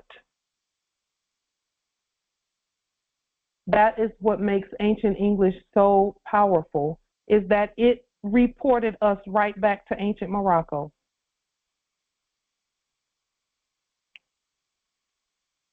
Ta-da! See, the English that we were taught in the enactment from the last era was not going to report us back to anywhere but some paper in the enactment. It wasn't. Because that was not designed by us. But ancient English, which is the English that comes from your soul, from your spirit, and again, we all know how to write in ancient English. We all already know how. Every one of you knows how to write in ancient English. All you have to do is get your pen or your computer, start typing, and let the spirit tell you what letters to change and add and put here and put there. If you want to put an E on the end of something in your spirit, go ahead and put an E. If you want to double some letters or undouble some letters or put a different pronunciation on the word. You know ancient English is in your heart, it's in your soul. You write your documents according to your intention. And so ancient English is a portable programming language for data processing. It says here it was originally seen as a stopgap, but then the Defense Department, which is different from the U.S. Department of Defense. That's two different entities. The Defense Department promptly forced computer manufacturers to provide it, resulting in its widespread adoption. It was standardized in 1968 and has been revised 5 times. Expansions include support for structured and object-oriented programming. The current standard is ISO 1989 to 2023. ISO is a mechanism. It's a compatibility mechanism. That's what ISO is. Across different platforms, it makes it so that those that are programming the platforms all are speaking similar language. Cabal statements have prose syntax such as move X to Y, which was designed to be self-documenting and highly readable. Again, when they use the word statement, that means that somebody somewhere is proclaiming that they are a state or that they have an estate. And for those who have asked about parse syntax, we have stated that ancient English just completely with the parse syntax. Ancient English is the remedy to anything that would have needed to be parse syntax. Look at the word syntax. You're still talking about money. Still talking about money. A sin tax is a tax on sin based on whose language you're using. That's why we're not taxed, because we have our own language. That's in the definition of the word nation. A nation is a group of people who've come together to self-govern. They have the same language in common. They have their own economic authority. Economic life is what the definition says in the dictionary. And a territory, some land. So it says, however, COBOL statements are verbose and uses over 300 reserved words. Boy, when I saw that, I was all over that. Reserved words. This contrasts with the succinct and mathematically inspired syntax of other languages. So I won't read very much more of this because it can get to be a little bit cumbersome. But you all get it. The language. It's about the language. So when I looked up reserved words, I had to go ahead and put that out here. Cabal code is split into 4 divisions. In other words, it's a court action. These are the steps for court action. Watch this. Proper identification of the parties or personam jurisdiction, which is identification. Everyone must be identified first, properly, before the system will work. Environment, that's territory. So that's territorial jurisdiction. In court actions, that's how court actions start. First, proper identification of the parties. Okay, where are these parties? Are they on the land or are they lost at sea? No, we're on the land. And then we can talk about data. Data is subject matter jurisdiction, basically.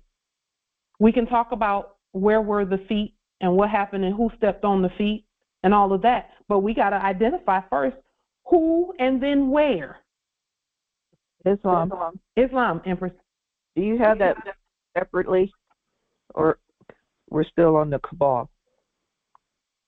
Do I have that? What you're it's right here on the screen. Hopefully you can see it on the screen. It's on the screen. It's on. Look, it's right here. Let me just point it out, Empress. It says here, right? Just one moment. Right here, where my cursor blesser is. Cabal code is split into 4 divisions: identification, environment, data, and procedure. Containing a rigid hierarchy of sections, paragraphs, and sentences. Okay, so this is the sentence that we're on right now. The 4 divisions of cabal code are identification, environment, data, and procedure, which that's the court action process. The court action process is proper identification of the parties.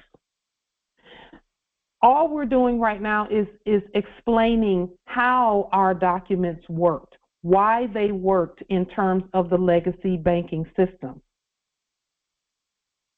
They worked. Why? Islam nobility. They work because it is the key. Yes. It is the key to everything, because basically off the first paragraph to now, to what the it's explained, the cabal, the language that we're using is basically the key, and the procedure is the color. Yes. The color is telling the procedure, just like color coding and when I learned computers, software. Color coding is important because even when you're doing the code writing inside the computer, color counts because it gives it a certain type of command. So color is like a command. That's the procedure. Basically, identification, which is who you are, your environment, which is your geographical location, that which is on the land, data, which is subject matter, like you just stated, and procedure, which is the colors. And then they put out where you have lacking a large. So they tell you decapitalization right there. It's explaining right there. Yes. That everything we have done is the legacy, is the soul, the core, the code. Like it. Oh man. Right now, there's so many things to say in my head. I can't say them all at once, but it's clear. It's clear right here. It's clear. It's Thank you for that, because as we're explaining things, and Empress Rose, thank you for the question, because clarity is something that we're continuing to perfect. our clarity when we're speaking. Every system uses the court action procedure to get things done. Every system recognizes that. First, who are you? Then, where are you? Then, what is the issue? And then it adds the law to that issue. That's what procedure is. Procedure is how is the law applied to what you're doing. So again, all we're talking about right now is the back end of the banking system. It's the back end. Islam. And every document that we've done spoke to the back end. Now we can use the front end.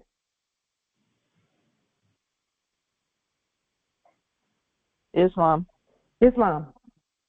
I was looking up the address for the Department of Defense, and it's on a military base. And, I recently learned that I guess the military is supposed to be sovereign. So, like the Board of Prison is on a military base in Texas, and just find it funny that they're supposed to be sovereign. So, basically, I guess we're supposed to go through the military in order to obtain the account. But just a moment, please. Wait. Let's just hear Empress Rose, please. Or the system that was set up by our ancestors, basically, that was taken over by the current military. We are the military. Islam. We're peacekeepers, remember? Yes, I remember that video. Yeah. Don't do that. See that? God, you. Just a moment, please. Somebody's about to say something on here to somebody in the room with you. That's my granddaughter, and she's acting bad. We love her. We're gonna send her much love. Okay, go ahead, Bill. We're gonna send it to you so you can definitely deal with it. I got a real quick question. The ancient English. I did the top part of my lean to ancient English, which is actually your speech. Anyway, I want to know, how do I learn ancient English through the whole documentation? Is there something on the internet I can use? I'm about to tell you right now. I'll tell you again. So, do you have a pen and a piece of paper with you right now? I've been writing everything you said down. Yes, I do. Okay.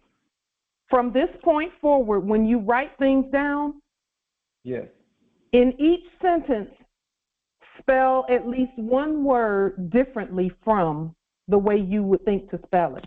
Just spell it differently. Add an E to the end, double a letter, add an extra R or L. If it has one L, put two L's. Just as you're led. From this point forward, every sentence that you write must have a word in it, at least one word in it that is spelled according to the way you think you feel it should be spelled. Islam, if I may. Also, wait a minute, wait, please. Wait, Empress, wait, please. That is ancient English for everyone, is you spell according to the way you feel. Okay? So if I was spelling the word local, I know that in French the word local is spelled L-O-C-A-L-L-E. But the incompetent ones spell it L-O-C-A-L, and I can't say incompetent ones. In corporate English, it's spelled L-O-C-A-L. So I just spell it the way I choose to spell it. Some Moors choose to spell it with a K instead of a C. Some Moors don't use the letter C at all because they know that letter didn't exist back then. Some Moors don't use the letter J. They use other letters to spell their words, like they use a Y instead of a J because it was Y at first. So nobility, justice, Nada, when you can spell, you can use ancient English right now in any time. At any time, you can just change the spelling of words according to your will. according to however you choose to spell it. That's ancient English because it's coming from within you. So no one teaches you ancient English. You already know it. You just have to use it. Islam. And sometimes people will look at your writing and say, "Oh, look at all these typos." That's somebody that's programmed. Got it. That's programming. They don't know that you don't have to spell that way because our ancestors didn't spell that way. Got it. Islam. It's in you. Just use it. Islam, are you? Islam. Islam. Mm-hmm. Yes. Phonetics. Phonetically spelling it. How you would hear yourself say it, you know, and then you spell it, because that's how, you know, because when I was in so-called the foolery system, they would say, "Oh, you misspelled this word." And I'm like, I spelled it how I sounded in my head, and I put it on the paper, right? So I was always ancient spelling because I would hear a word, and in my head, I would see it in my mind, and then I would put it on the paper, and I would phonetically spell. Yes. Yes. So that's just another way of writing ancient English according to Phoenician ancient English. We are the Phoenicians. We are the phonetic people, the ones who came up with language in the first place. That part. That's one. We are ancient Phoenicia returned. Islam. Islam, Empress. And I want to tell the brother, don't worry about it. People can read it. Yes. When we write in ancient English, we've not heard a single person say, "We can't understand none of that." They get it. Yes. They get it. They can read it because it's phonetic. Yes. So write it how your heart leads you to write it, and people can read it. You're just proving how uneducated you fools are when you. Ooh, did he say we uneducated? Hey, yay! Thank you, because I'm irritated. We love that. Yeah, because the education they want us to have is from their programming. Well, no, we've been uneducated. Joe Bay is the most uneducated of them all. Educated from your system. Thank you. Appreciate the compliment. He didn't even have a system. I'm the most uneducated. Thank you, because I am the most unprogrammed according to myself. Islam. I affirm. Oh, we love that. That's a compliment to us. That's right. We're not animals. Islam. Ooh, come on now, because that is, education is animal husbandry. Okay?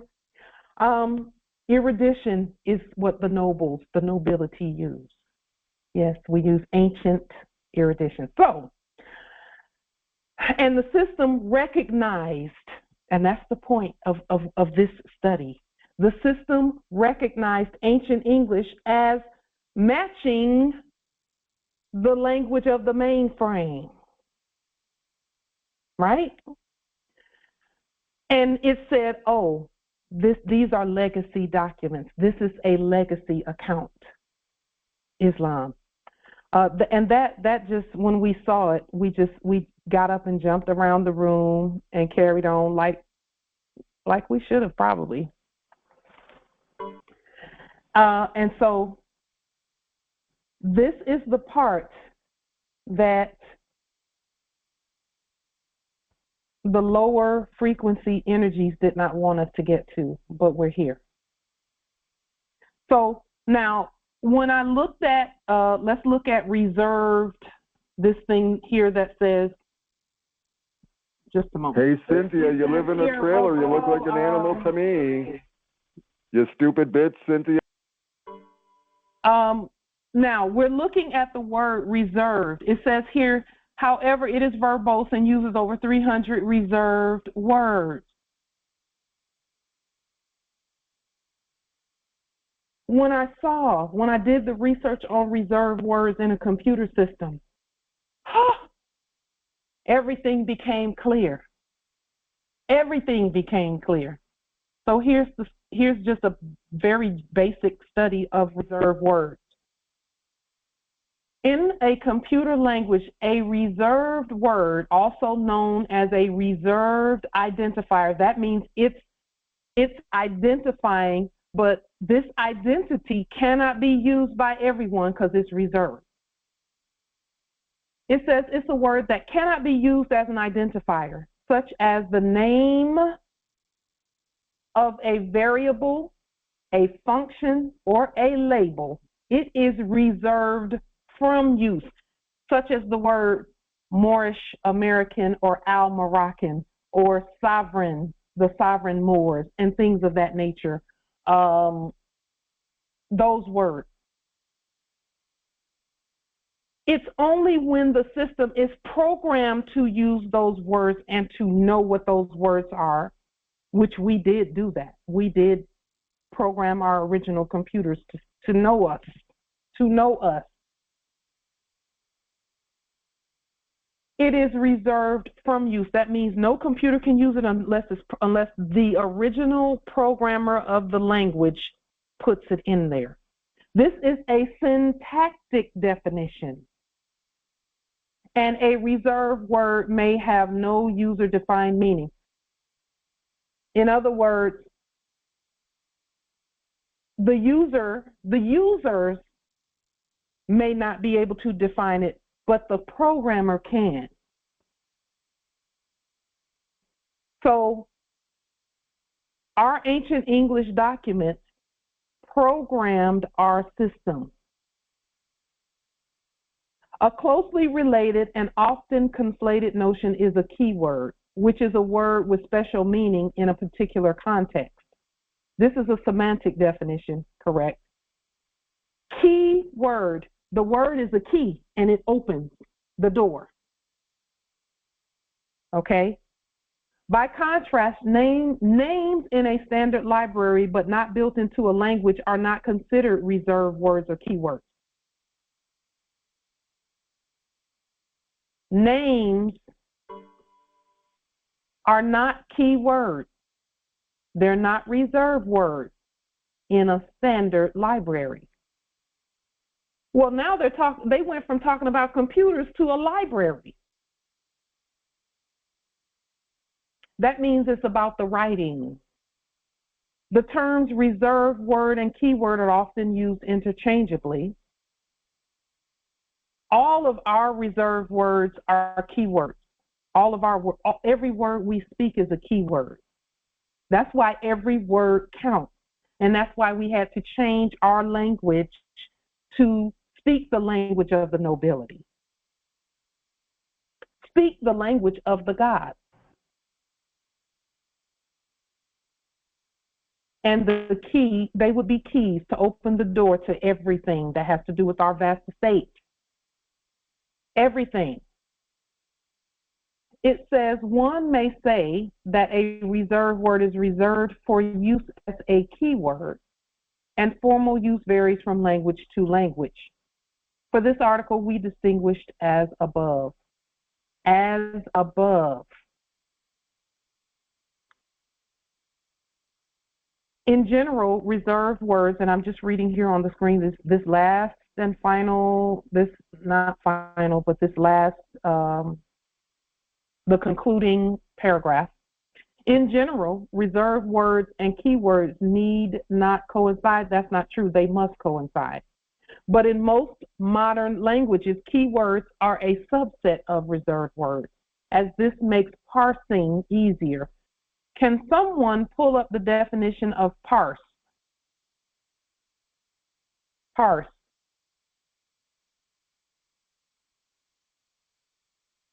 Someone pull up the definition of the word parse, P-A-R-S-E, so we can show you the etymology of the word. And we'll just say this, parse and purse are the same word. Islam. It's a verb. It says analyze a sentence into its parts and describes their syntactic roles. Syntactic roles. Parse means to pull apart. So in the sentence, you take the sentence and you pull it apart and you examine each part of the sentence.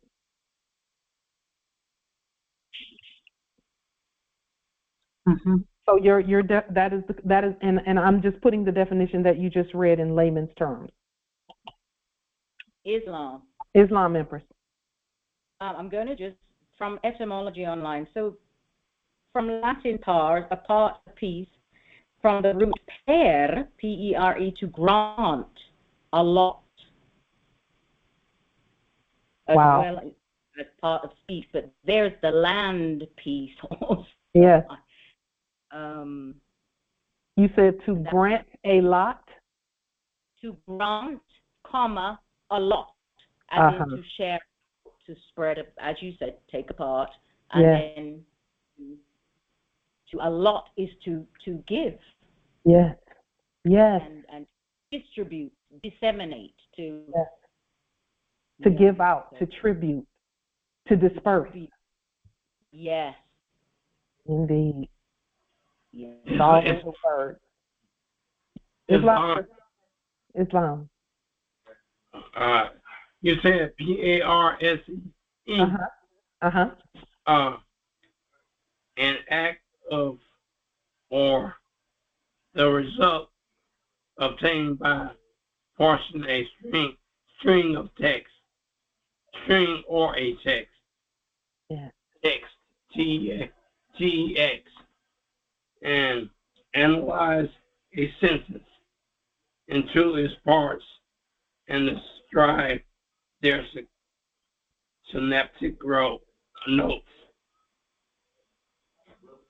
So when I was at Mississippi Valley, I was taking industrial technology, electronics, but I took a semester in the computer program. So when I wrote my first line of code, what you're talking about tonight is what we used to do. And when I went on to the University of Southern in Hattiesburg, I think I was about 23 or something. So all the kids were 15, 16, and to 19, and the instructor said, McGee, you're about number one in the class when it comes to program. And I was programming in C. And C then, Yeah. And I never had done it before. It just came to me pretty quick, Yeah. It's in your blood. Yeah. I'm trying to catch up, and I'm trying to get back to that banking piece that you gave me. I lose things a lot, or I misplace them on the computer a lot. So I got to finish that banking. For the Lorium, I got to finish that. Yeah. So I'll get in there. Islam. If we may, you will stop losing things when you stop saying that you lose things a lot. That's right. Because it's by your words. Yeah, Islam. You're actually programming yourself too while you speak, and that's why the word is what we say is so important. We're charging the atmosphere to do as we command when we speak. Islam. The words will come right out of the atmosphere and come to you, and you'll never forget a single solitary thing ever as you continue to charge the atmosphere with statements that say you have a great memory. Yes, I'm gonna put it to work. Indeed, and we send our energy there as well. Thank you, Islam. Indeed.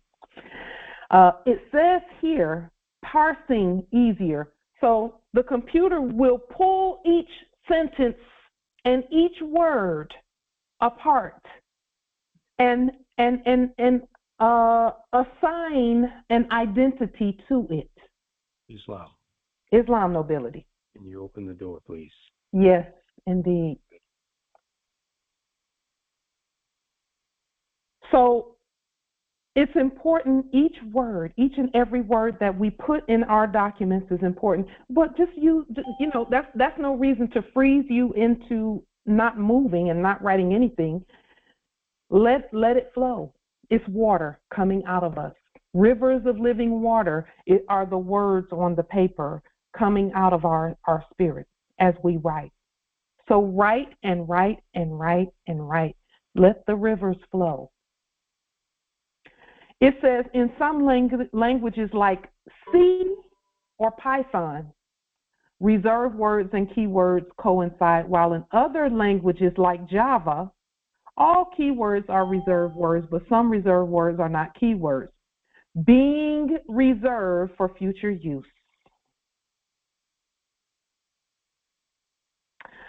We'll stop right there with this part of the study. Just know that those 40 documents, and just like Noble Phoenix said, or he stated earlier about understanding and overstanding what the documents are actually saying and what they're for. We understand and overstand finance just because it's in our blood. It's in all of our blood. So when we were looking at the financial systems and how they work, we realized, and it came to us from within, that all of those offices were nothing more than tax collectors. Okay? Islam nobility. I got a question. The 40 documents. I know that's a lot, but what 40 documents are you talking about?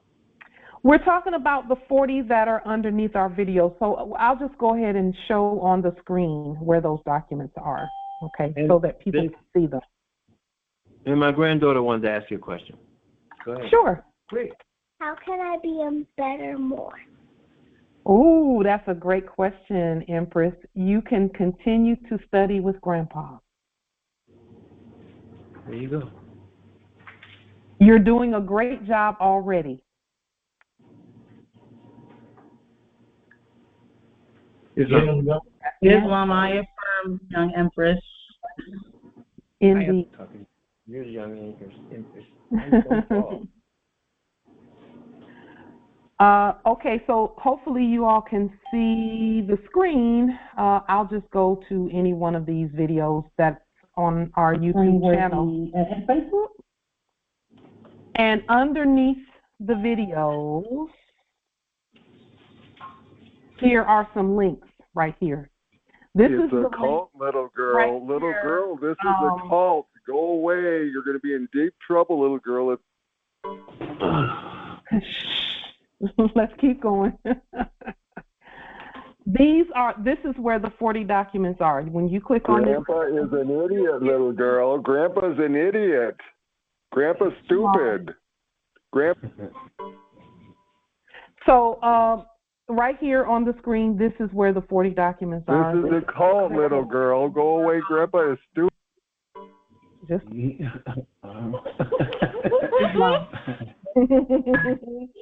see you even laughing at him. That's so funny. Islam. So, do you see, Justice Nathan, where we got the 40 documents from? It's under. We have it upload under all the videos.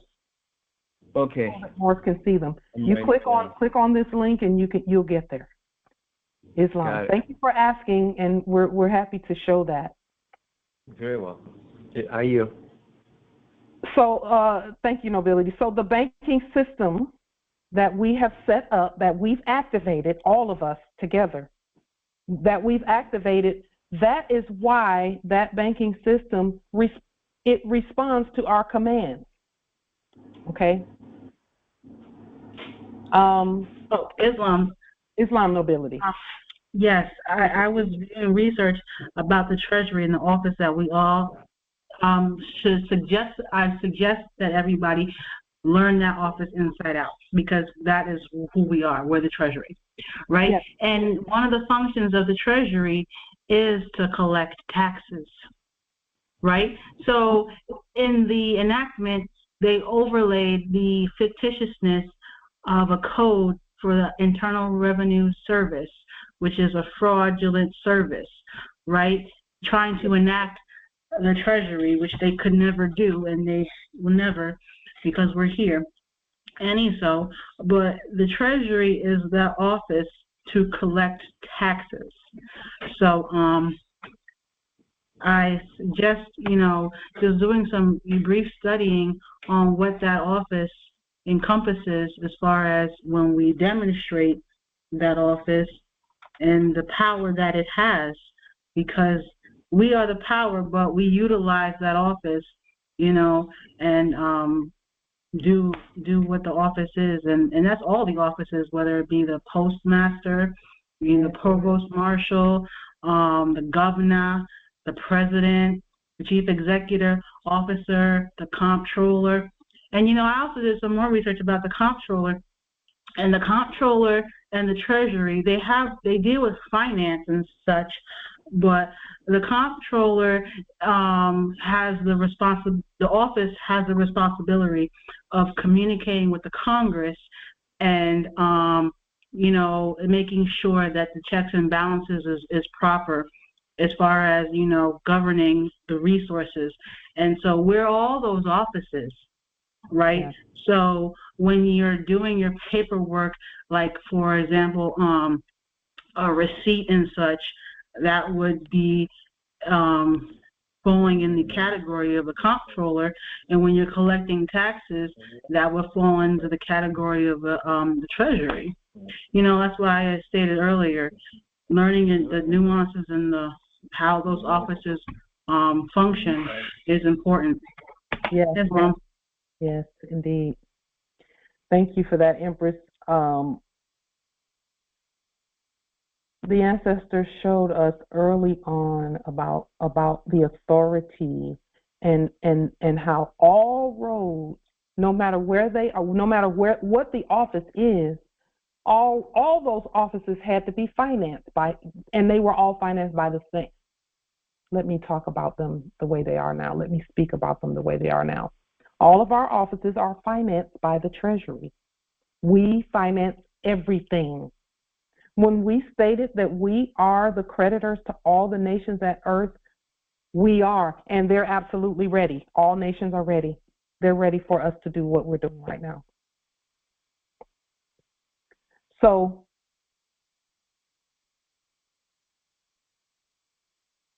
the system, because it's our system. It always has been.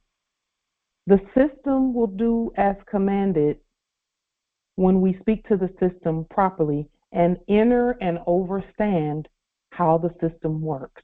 It's not difficult. It's not anything hard for us to learn. There's nothing too hard for God. We can learn it and just focus on the part of the system that you feel most, that you feel you can be most effective. We knew that financially, that the financial part of the system, we know that it is a matriarchal system, and that the matriarchs must open the door for that part of it. We knew that early on. The ancestors told us that from way back. Just because again, even in the last era, when back in the 70s and 80s, when they were reenacting banking and things like that, they would always use your mother's maiden name as the opening, the password to your bank account. That was a hint. Mother's maiden name. See, I knew everybody's password just because it's your mother's maiden name. So, are there any questions, comments, wisdom regarding? Again, this is simply justification not justification, but kind of this is the statement and explanation of why the 40 documents and how is it that we're able to do banking that we're doing with those documents on the record, and what that looks like. We knew that there were legacy accounts and different levels of banking. There's a public level of banking, there's a private level of banking, and then there's a sovereign level of banking. Okay? We can do all of those, all three, according to our will. And all we're doing is is accessing our system using the right language.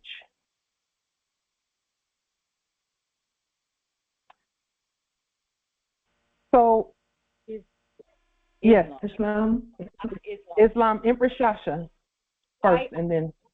Before I just wanted to, as you talk about so much in this segment, as you state all of these things, the cabal. Now, when you mentioned, that acronym, or I immediately, and you've touched on that, of course, the cabal, and I just think about back in the beginning when everything began, and my consort and the whole thing, and I remember waking up the third day after he was murdered, and waking up and sitting straight up in bed and saying, it's the cabal.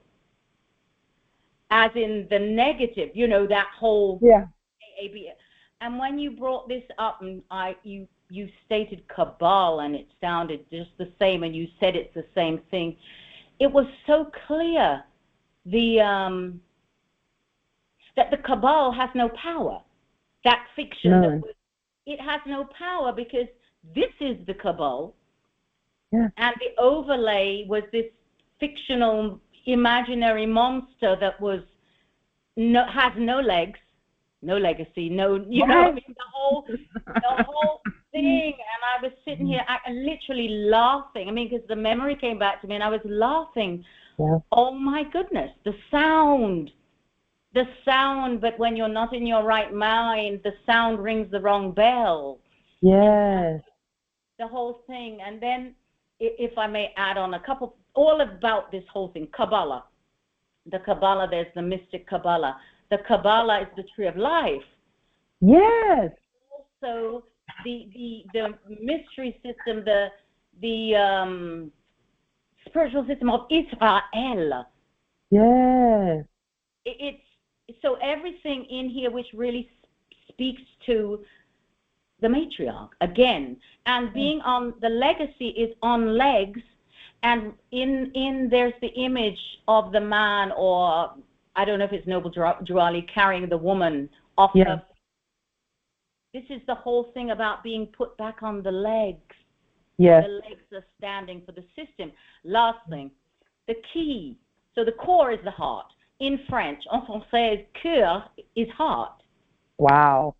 But also en français again, qui, Q-U-I, is key. Q-U-I means who, person, jurisdiction. None of this, we cannot go anywhere. There may be 4 steps, but without that first step, which is the key, who, you can't move. Can't move. So I just had to share all of that because I was just excited and it was bubbling within me. And yes, Empress, yes, we affirm, and our spirit is just leaping because of what you stated about the word key.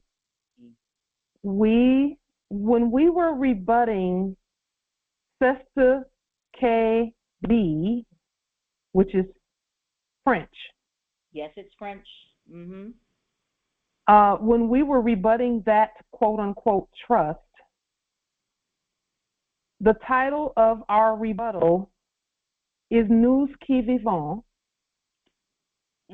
We who live. Yes, because Cesta QV was saying that when the living heir wakes up and states and presents themselves, then the trust, all of the interest and everything, and all of the profits and all of that go to the living heir. The key was the key. There was, I mean, the key. Yeah. Islam. Islam.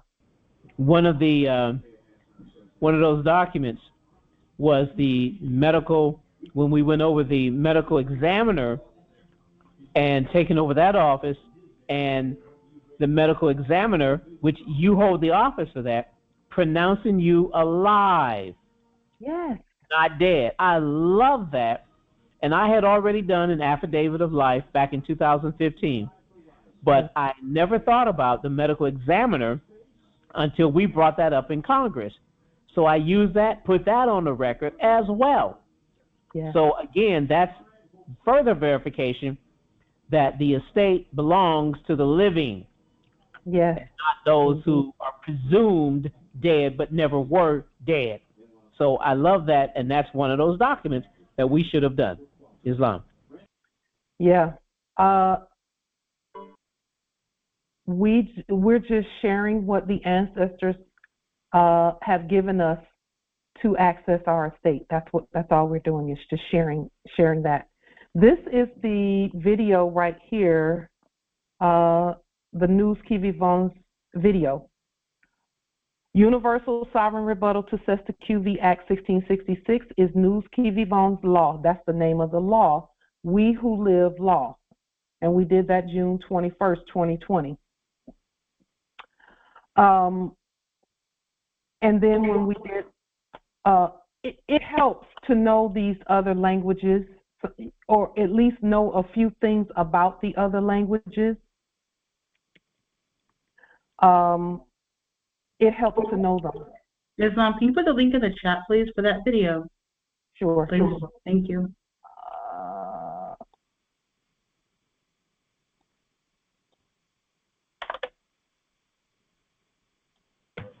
Islam Empress, like, can you put is that money?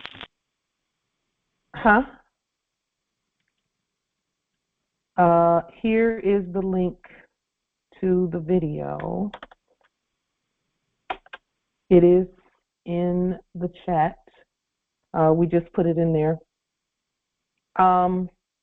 It's a short video. I think it's like 15 minutes, something like that.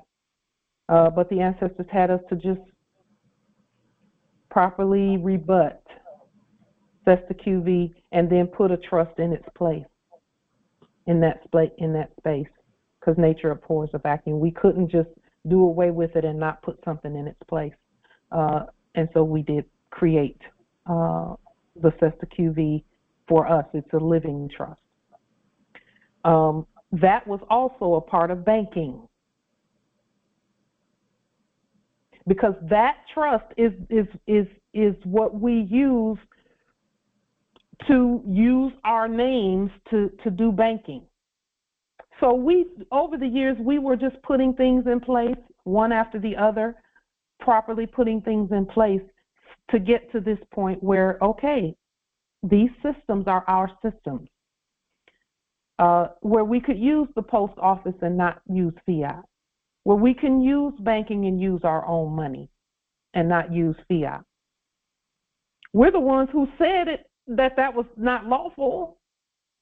So then, okay, if that wasn't lawful, let's put in place and create what's lawful based on what we stated. So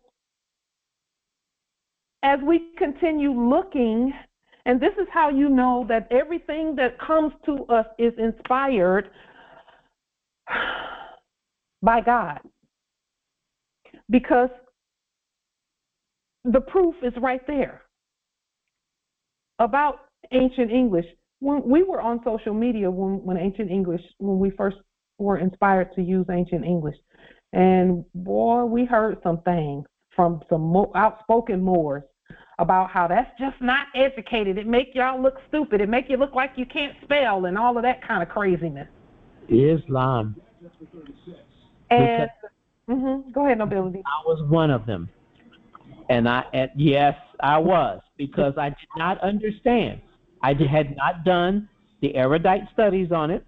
I didn't know anything about ancient English. So when I saw that, my immediate reaction was, why would I put something out there with my name on it with this illiterate looking stuff?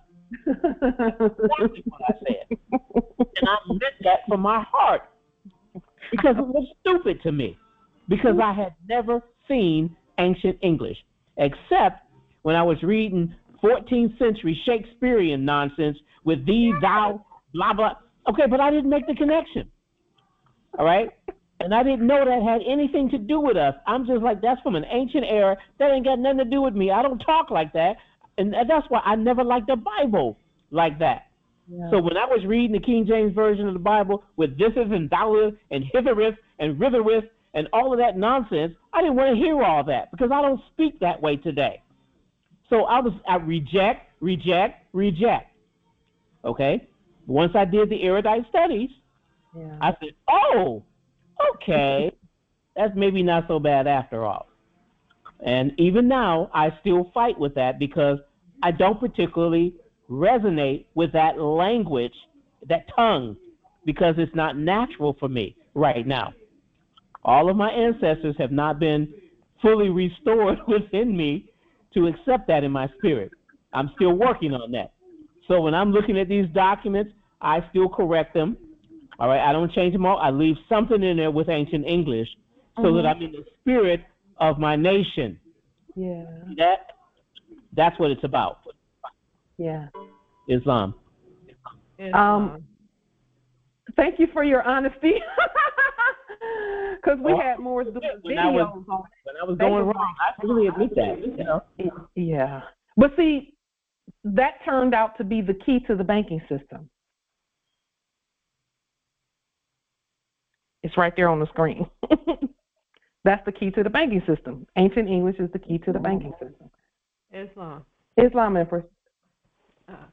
I like to bring up the time when people were embracing the ebonics that we were using back in the day, and they were about to teach other people. Yes. They were about to teach it.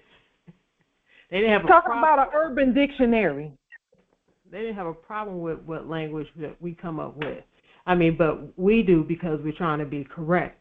But any language that we put out there, practically anything we do, they jump on it. You know, they don't have a problem with it.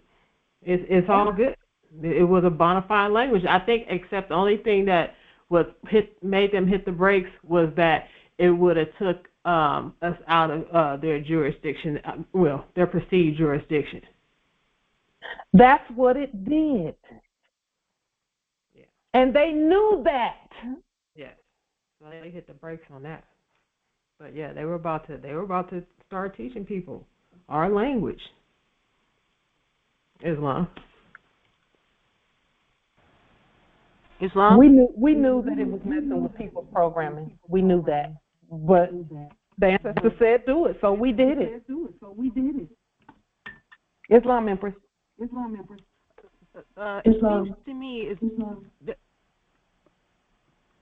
seems to me that the reason why they had spelling bees is to make sure we were programmed to spell in their language.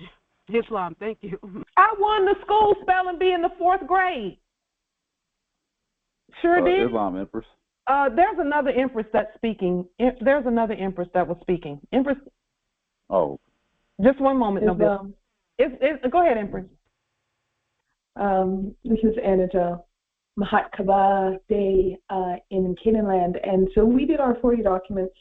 We're just working on the liens now, so it has been a great upliftment of energy and feeling the liberty energy as it has been rising. And synthesis of thought of what we're speaking about today, it's about cosmic memory, right? Yes. It is. The Kabbalah also speaks about our Kundalini energy rising. Yes. And when it hits the back of our skull, it is the medulla that activates, right? Ooh, and that is where our memories are stored, our Akashic records. right? Yes. So I affirm for all of us in the Congress that we remember all our languages, because we were speaking about language today and translation, right? Yes. I affirm that we remember and recall all our languages, and we start to exercise that jurisdiction and those rights as well. For it is for us to do so. We're the land. Yes. Yes. I affirm. Empress, yes. Islam, I affirm. I affirm as well. Yes. You know, when I was doing my the 10-day POW demonstrations back in 2021, I was speaking Latin and French and casting spells in my court actions repeatedly. They couldn't do anything with that. They didn't have a translator that could translate that many languages. They didn't have that. They couldn't even translate my English because my English is ancient. When we see, this is the part we did not realize. Even when we speak, we're speaking ancient English. That's why when we say Constitution, it doesn't mean the same Constitution as the dead Constitution that they were talking about. We've been speaking ancient English the whole time. We've been speaking in tongues the whole time.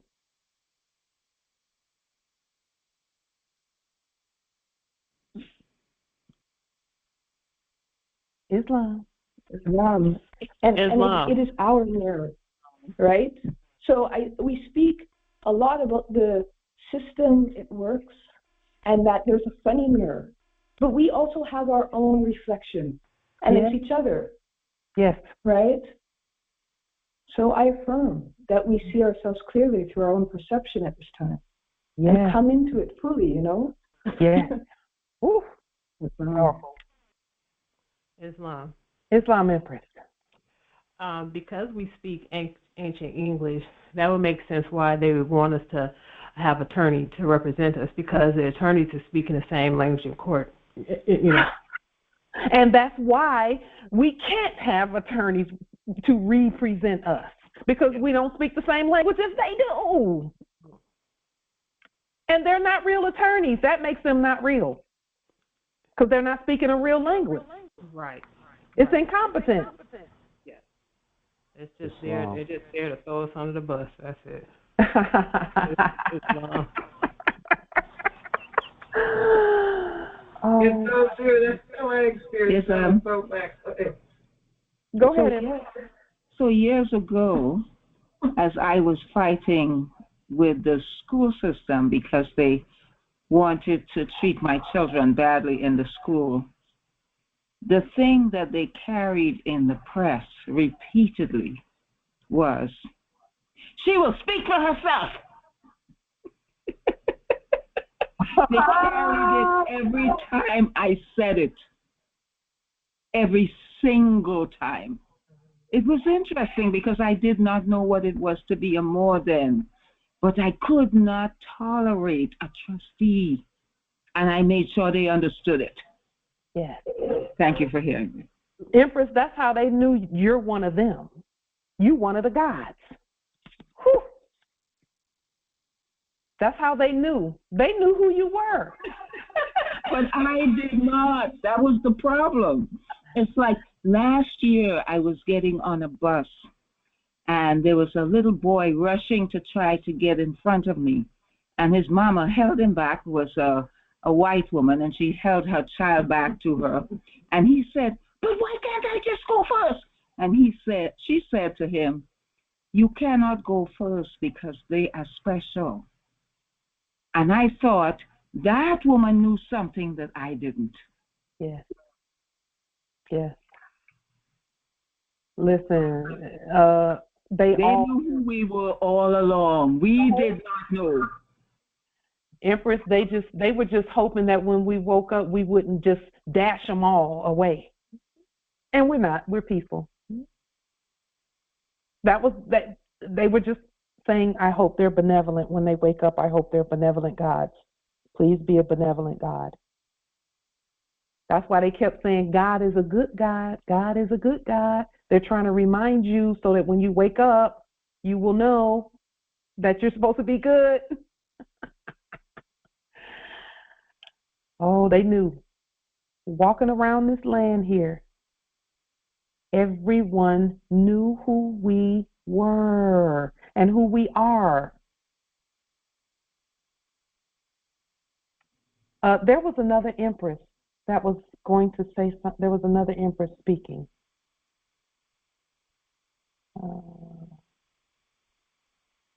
Empress, are you there?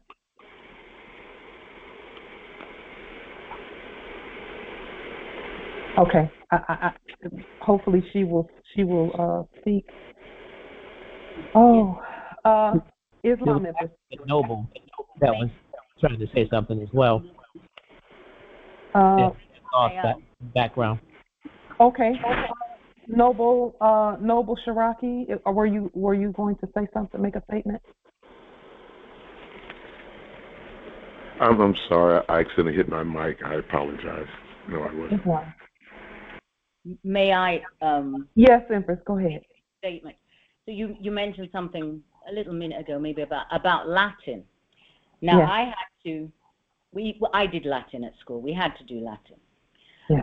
But the way they sold Latin, they taught it as a dead language. Yep. And Latin is so alive. Latin is the foundation. And when you mentioned about your prisoner of war camp, when I was doing my own prisoner of war camp demonstration, I would do the Amen, Amen, Dico Vobis, and repeat over and over.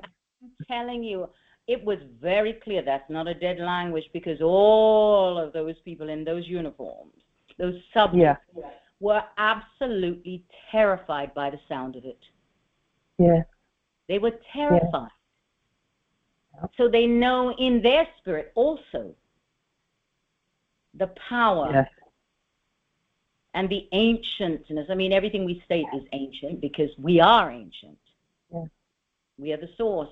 But that Latin, when that is coming from the tongue, when that tongue is flowing, nothing can stand in the way. Nothing.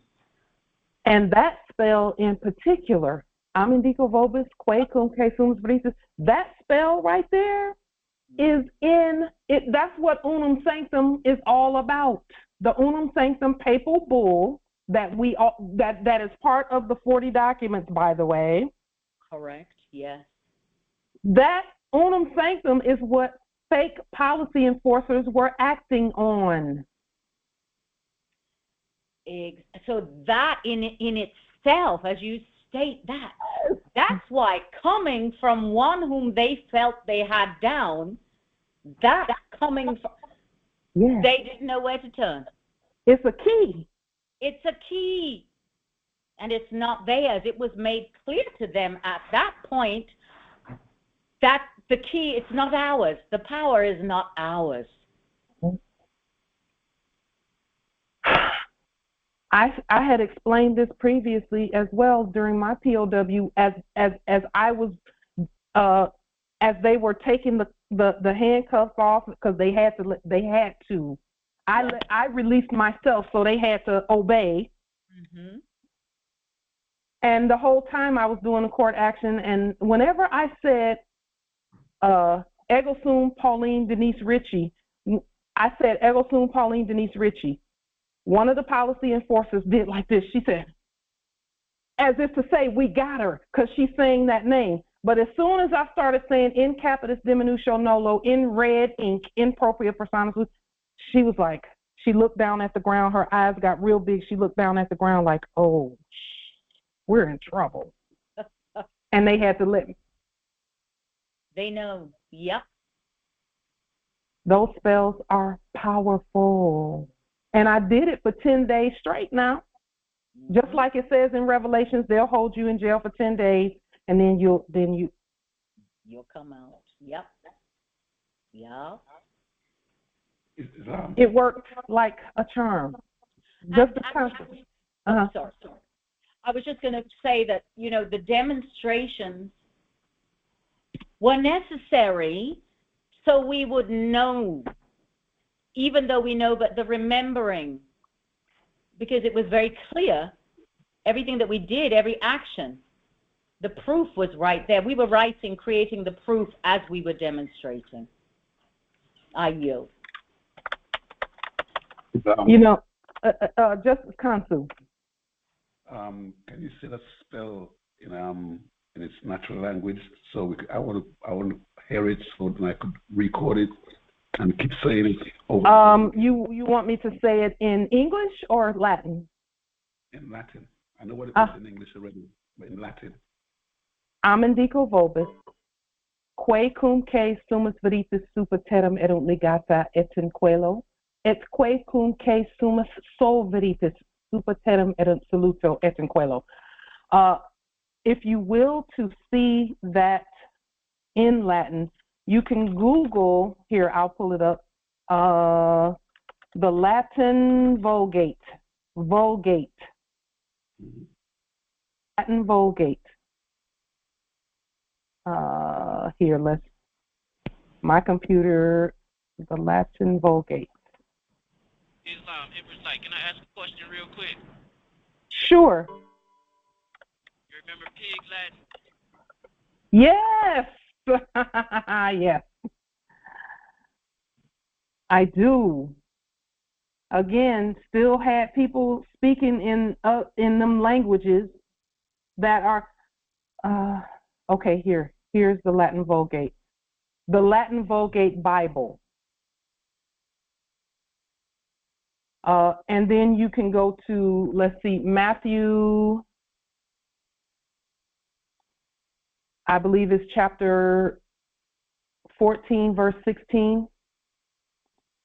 Let's see, or either chapter,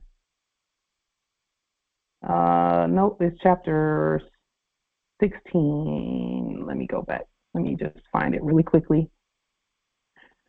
In English, that spell is, whatsoever we bind on earth is bound in heaven, and whatsoever we loose on earth is loosed in heaven.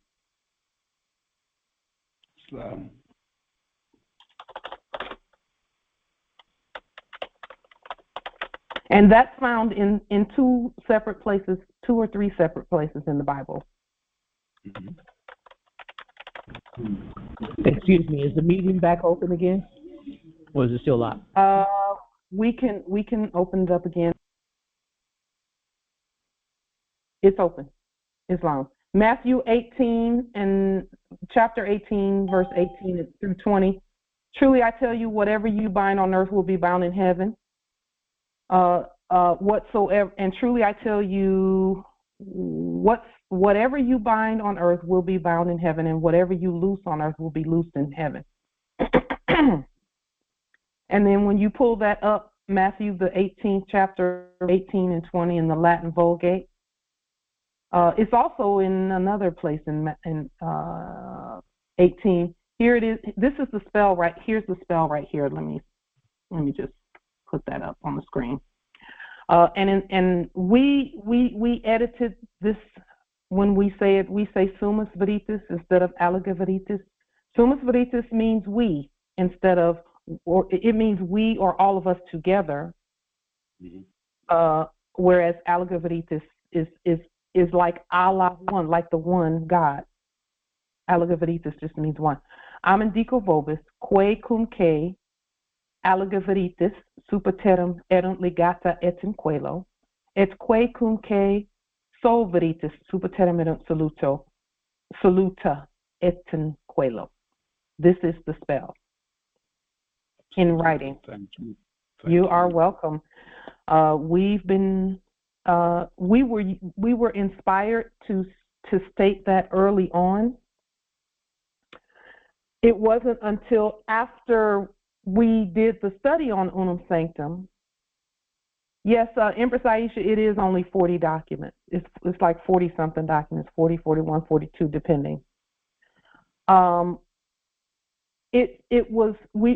ancestors had given us that to say, and it wasn't until after we did the study on Unum Sanctum, after hearing our Grand Sheikh Taj Tariq Bey talk about Unum Sanctum and Unum Sanctum policy, and when we did the study, we realize that we've been casting the spell that guides unum sanctum policy.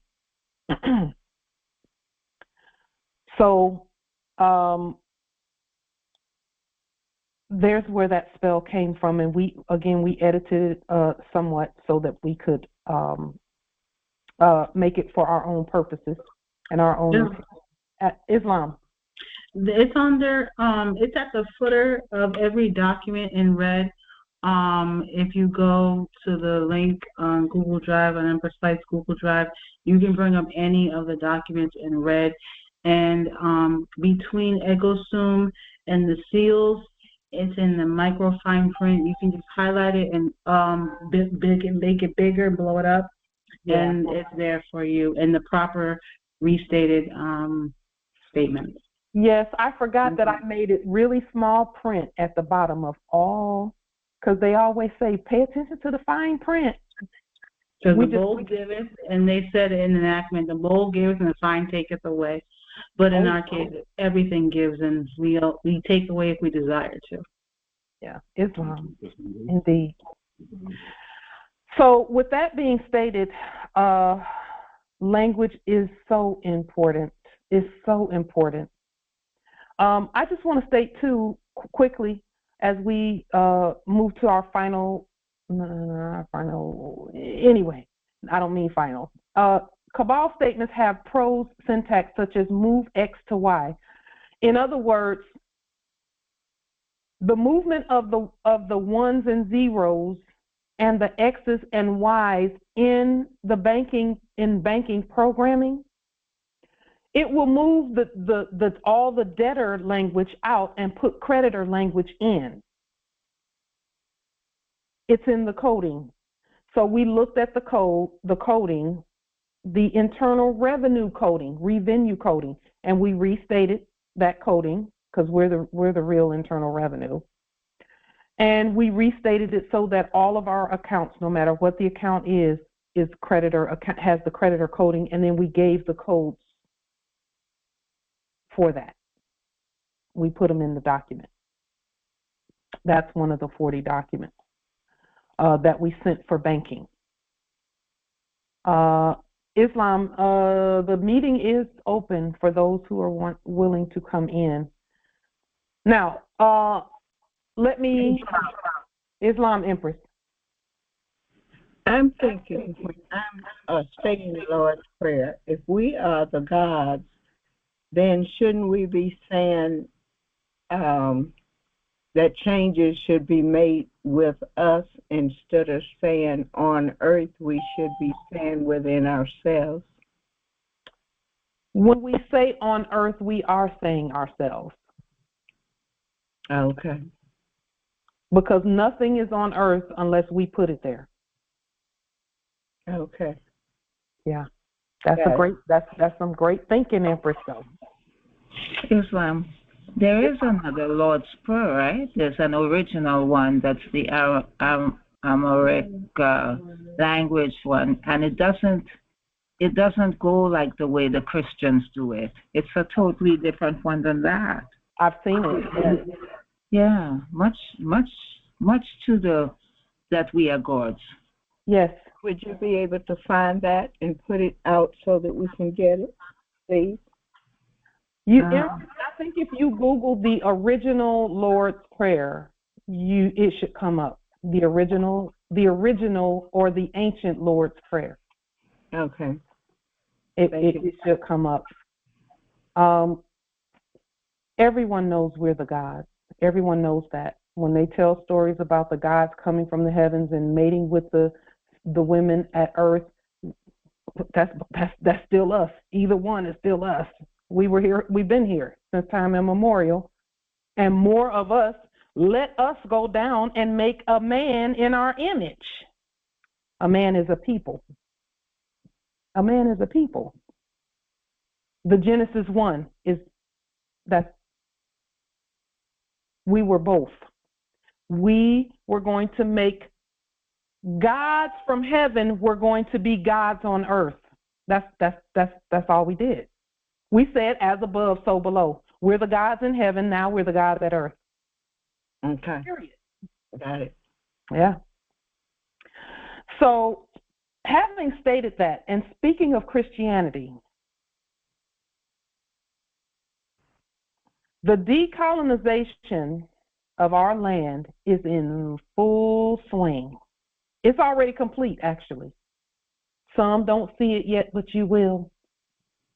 The news of this decolonization and our godness and all of that and all that we're doing and all of that is still being widespread. It's being broadcast. A couple of months ago, we stated on the record that the media shall begin publishing the truth parallel to our work. And when we say parallel, we don't mean even with it, we mean in alignment with it. An example is our statement that the actors are sunsetted. Here are a few examples of the law being followed. The first example is that Chrystendome, because that's what Christianity really is, it's Chrystendome. That means we gave them names. Chrystendome is being notified by those of the bloodline and birthright who see in the spirit, although they may not exactly know who they are. The video link that I'm going to put in the chat, there are several. Now, let me say this about these links. These are disclaimers about the links. Only watch these videos if you are sure in your knower that we are God. Only watch them if you know that. If you don't know that, don't watch these videos, or it will mess with your programming. Don't watch them if you don't know that we are God. Because see, everyone knows that. Everyone already knows we're the gods. So, because these videos are Christian videos and they're done by someone from Nigeria he has agreed in the spirit realm, he has agreed to go into captivity with them. And it's not captivity, it's really protection. But he's telling the subjects here on this land, everything that we're saying, he's telling them. He's not saying they said it. He's not saying that, he's saying God said it. Okay?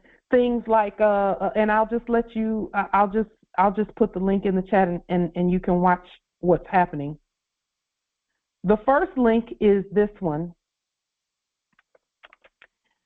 The title of the video is "If You Still Think This Is Money, Then You Are in Trouble." Now again, he's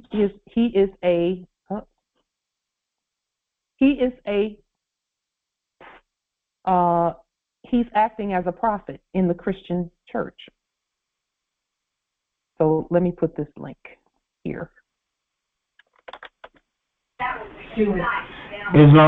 Islam. The word prophet and prophet. One spells P with an F, and the F with a P. Use the F in place with PH and an E. Yeah. And a prophet is a person that carries messages from God. So any postman, anybody delivering things on the behalf of the gods in the land are prophets. So a postman or a delivery person will be considered as a prophet. Islam, and that's why that office belongs to us. Because, see, they're no longer carrying the words of the dead ones from the last era. They're carrying our word. In this video, this brother who is, we love him. We love him because he's agreeing to do everything that is necessary in terms of, where he's agreeing to lead the subjects. He's telling them in this video that that's not real money. And he's telling them quite a few things throughout the video, but that's one of the main things that he's telling them. And see, this one, let me just give you a little background on him. We love him. We just want him to know that, should he see this video one day, which he will.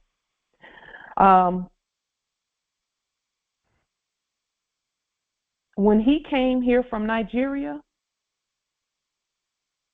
he came here and used his nationality to do some things. And one of the things he did was immediately moved into a $10 million domicile,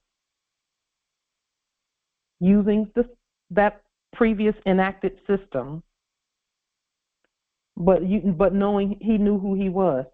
And he also knew over here that we were thinking we were black in the last enactment, but he knows that's not real. He knows that. See, a lot of the people from other places have known already what we're just finding out about us. So we're not mad at that. We love everybody. We're glad that we know who we are. So anyway, this is one of the videos where's your Land Rover, Pauline? Where he's telling people to get rid of the fiat. Okay. He's telling the Christians to get rid of the fiat, and then he's trying to offer them another plan. However, at the end of the video, he proceeds to ask a fiat. In this video, he is telling Chrystendome. Just one moment. Let me move that out of the way.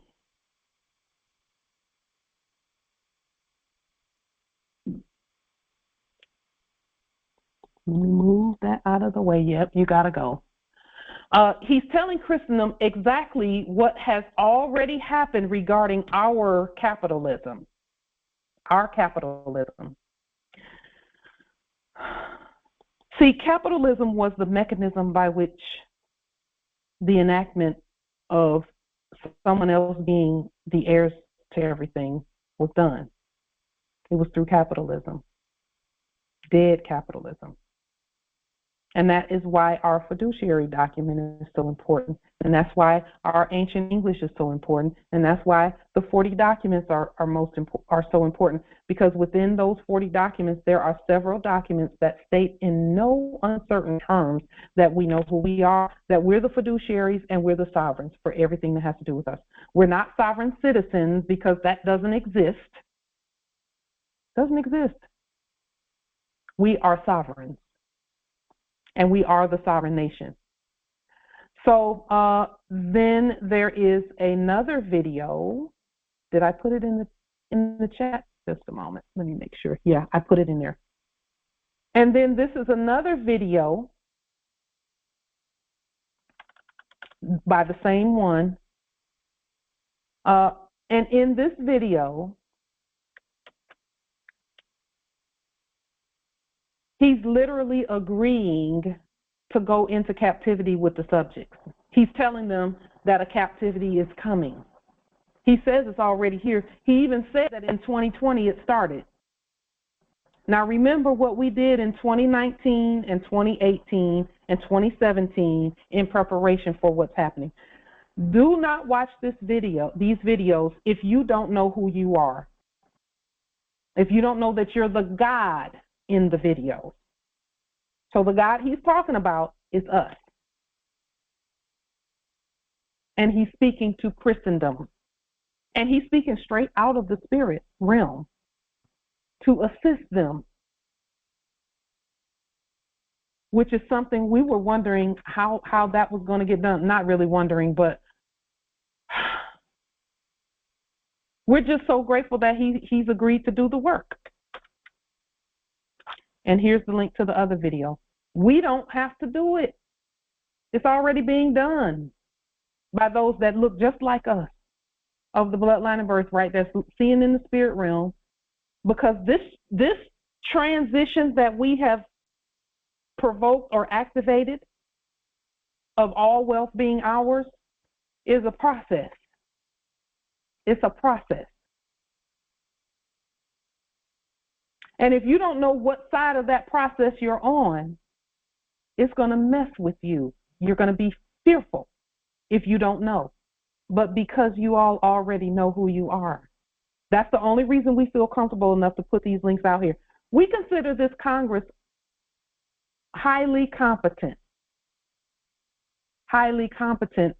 and able to digest and absorb the meat of the word. You're not babies. You don't need somebody to slow walk you and hand hold you and teach you how and hold you up, and you don't need that. You're capable, fully competent. And that's the only reason that we feel comfortable putting these two in the chat. There's a third video by someone else. We just want you to see what's happening, because see, we gave the media a command, and now we see that our commands are being honored. And then finally, not finally, but let's do this disclaimer. Disclaimer, number one, we are God. Know that. While you're watching these videos, know that. Number two, we know that our prosperity is here because we created her. The prosperous nation was created by us. The narrator in the video is not talking to us. He's talking to Chrystendome. These videos are actually tools that you can give to those in your kin who are who claim Christianity. Now, again, it might make them fearful, but you know, some might wake up. Number three, refer to Article 1 and 2 often while you watch the videos. There's 1 and 2 right there. We are God. We know our prosperity is here because we created it, her, and they're not. The narrator in these videos is not talking to us. They're talking to Chrystendome. If you are a Christian, or you feel that you're a Christian, or that's what you identify as, okay. That's all we're stating is these are some tools you can use to tell you which side. And it's not really sides. You're protected when you claim the proper status. No matter what that status is, you're protected when you claim the proper status. Our subjects are going to be fine. They're going to be fine. They're going to do well. Refer to Article 1 and 2 often while you watch the videos. As always, the video ends with a gigantic, especially the second video, it ends with a gigantic debt disbursement command of 997 debt notes to pay for the information that he's giving out. And as you all know, we don't have to pay anybody for any information, but his sales pitch is a good sales pitch. But that's only for people who are not tuned into the spirit. See, you don't need to pay for what comes from you naturally. There's no information that anyone has that you can't get from your spirit. And as he's doing the debt disbursement command, he uses scripture to back up the debt disbursement command, and then the rebellious uprising from the followers about that disbursement command happens, and then the video is cut short. So please keep this in mind. Now, the third video is of a different nature.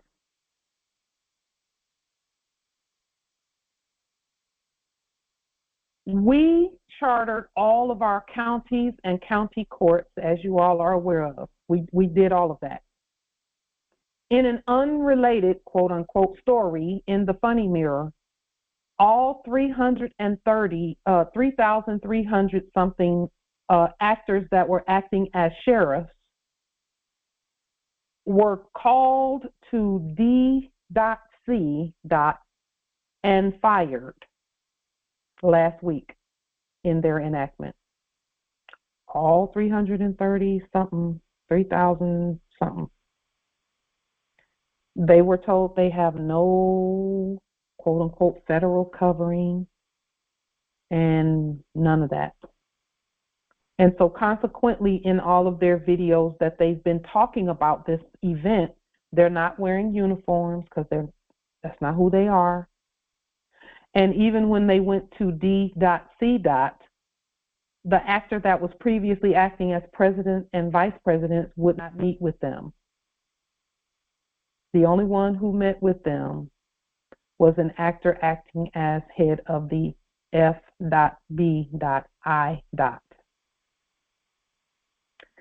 This video all it does is affirm that everything that we've stated and everything that we've done, all laws are being obeyed, every one of them. And we'll put this link in the chat. Just listen to what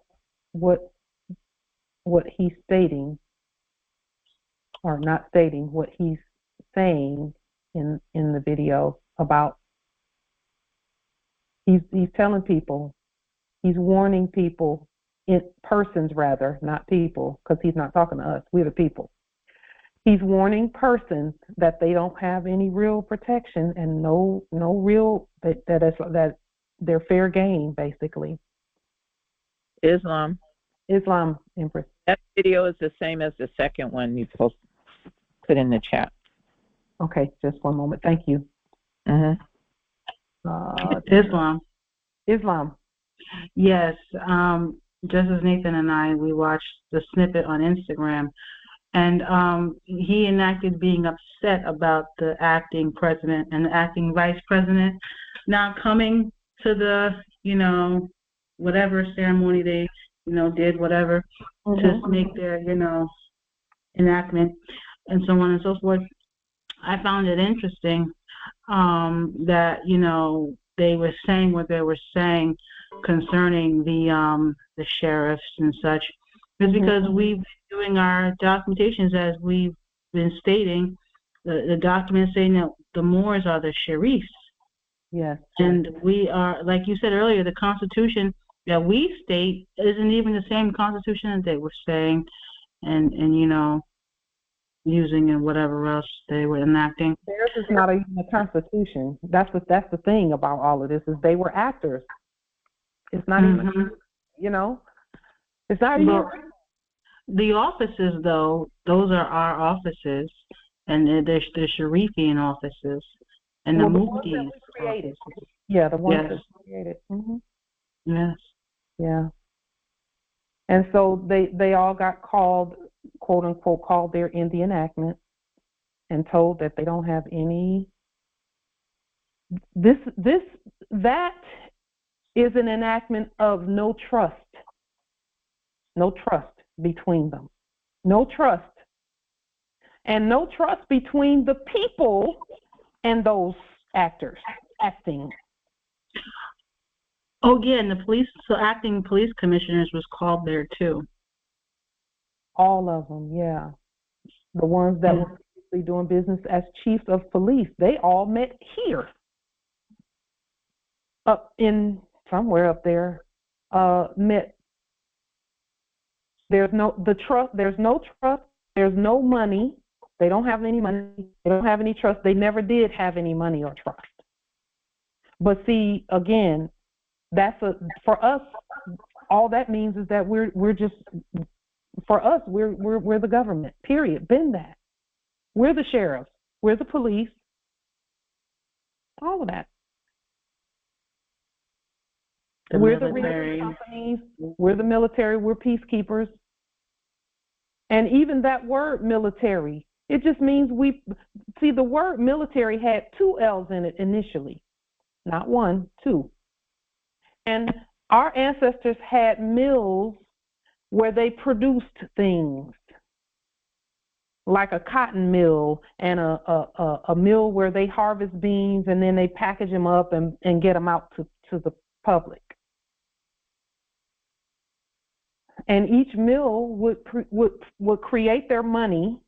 For example, if it was a sea salt mill, they would create sea salt dollars where they traded that for the mill down the street that had beans or collard greens or shoes or clothing or conveyances or whatever. And they would trade those things.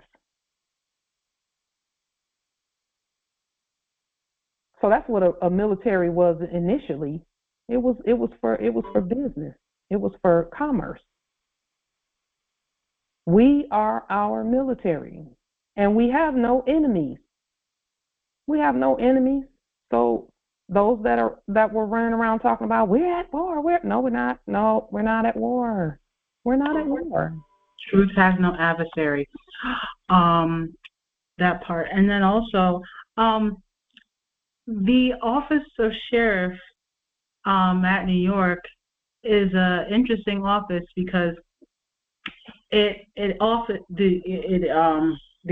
has the duty and the responsibility as objective to finance. The office does finance, which would tie back to the Treasury, which would tie back to the offices of the Treasury, the office of clerk that we all take and do our responsibility as clerk, and the Treasury and the sheriff and the finance.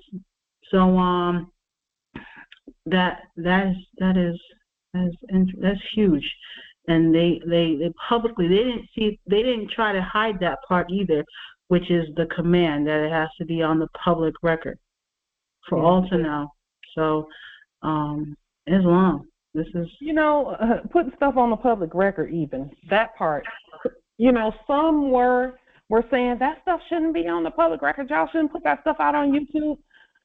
It has to be on the public record. It has to be because it's the law. All law has to be on the public record. And listen, everything that was enacted in the last era was put on their quote unquote record. We just couldn't read in the enactment.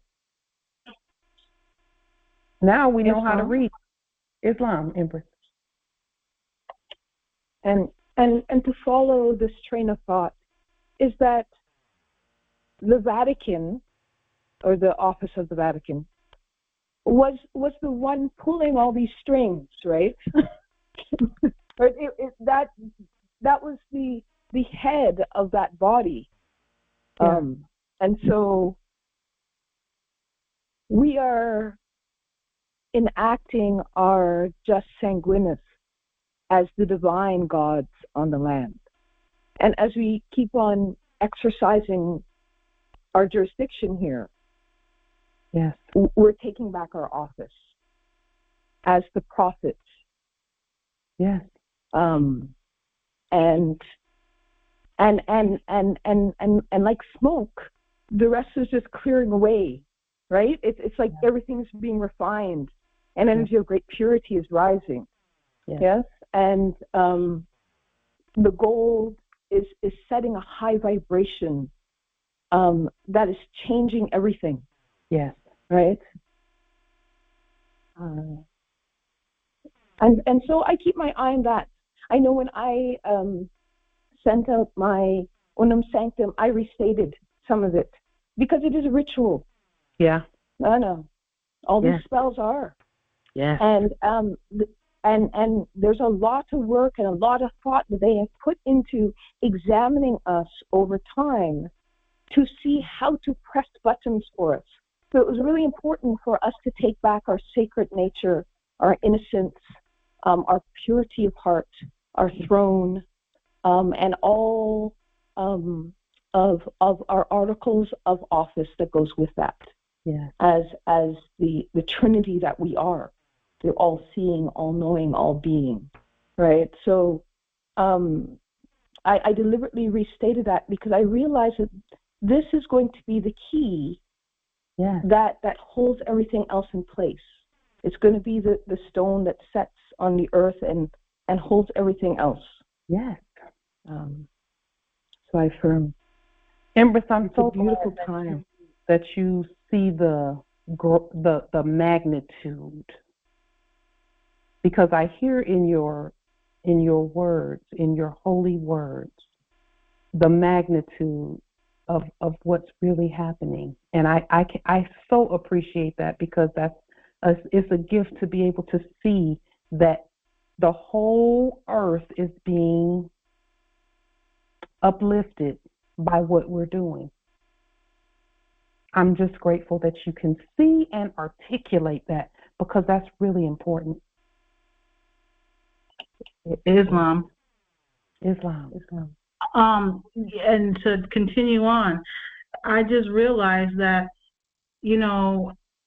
Schenectady County, New York had a statement on their public website stating that the sheriff is the highest office for the state because it was a constitutional office. That's what is stated on the website. But realizing that they've been all fired, that means the enacting county does not exist anymore. All those offices, like the mayor, the governor, the tax assessor, all those offices were because the acting sheriff was the governor of all of those things. So now that the acting sheriff has been fired, all those things will soon, in due time, in real time, vanish. And those offices will be vacant in its essence. Never vacant. Well, from their perspective, vacant. But our offices, we are the ones that are in those offices. Let me correct myself. Yes. From the dead actors, those actors will vanish, and the Moors have taken their rightful place in those offices. That's the correction. Yes. So it's just like, wow, we have the authority, and because we are the authors and the finishers of our faith. Yeah, indeed. Wow. Yeah. Like, oh my goodness, I look forward to all of this that is going to keep, unfolding, before our eyes. And what a time to be awake and alive. Yeah, very beautiful. And to see. Yeah. Like, I love the way our ancestors have unfolded all of this. Indeed. So absolutely nothing is outside of if you can see it, you can take it, you can have it. If you can dream it, you can have it, you can take it. If you can think it, be it so. If you will it, be it so. And that's it. Indeed.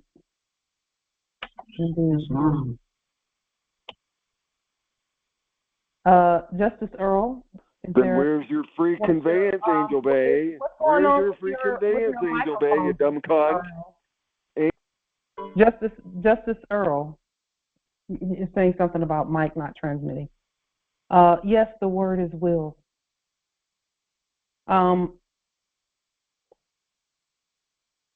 As we continue to use our systems to our advantage,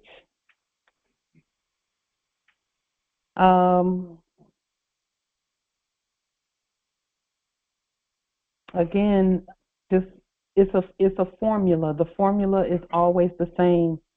It starts with our court actions. Always starts with our court actions, and our fiduciary authority, our attorney in fact authority, etc. So, with that being stated, I have, I believe that's all. Just a moment. Islam, Empress. Islam, Empress. There's one affidavit I was looking for, which was the fiduciary trustor, trustee affidavit. You made reference to it in the postmaster video that you had posted of Congress, and yet I'm not sure where to locate it, and so I thought I would ask.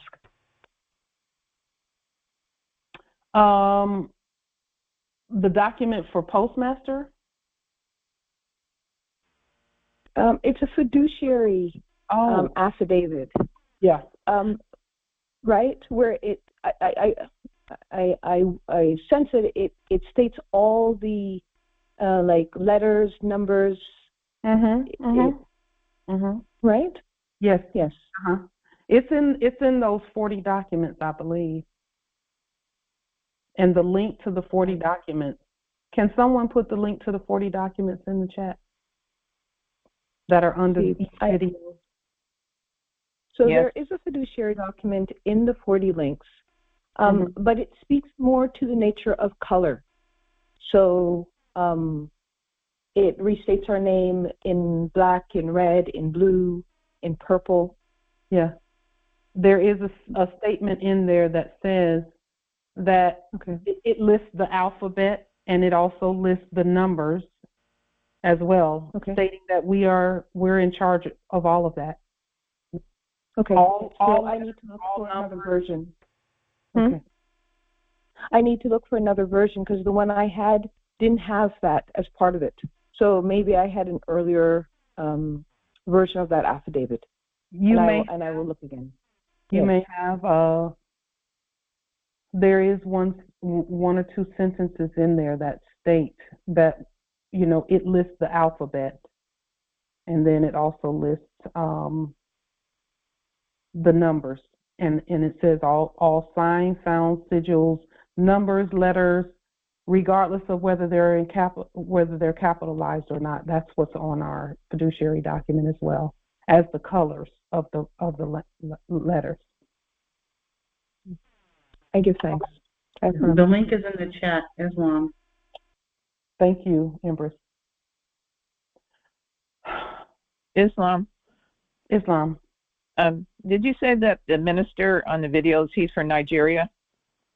Yes. Yeah, there's a story in the news where a major CEO and his family died in a helicopter crash on the way to the Super Bowl. Major CEO of a Nigerian bank. Yeah. CEO. Yeah. I think because they have their own currency, correct? Well, the currency that they were using was a fiat currency. Oh, it was. Okay. However, everyone is aware and has been creating currencies everywhere the same way that we created our currency. Over there, they have so many different. Each nation has currencies where the original people are creating them, and so on and so forth. They will all come together as we continue doing what we're doing right now with this banking piece that we're doing, where we've properly proclaimed. Because, see, the mainframe is like the center of the grid, the banking grid.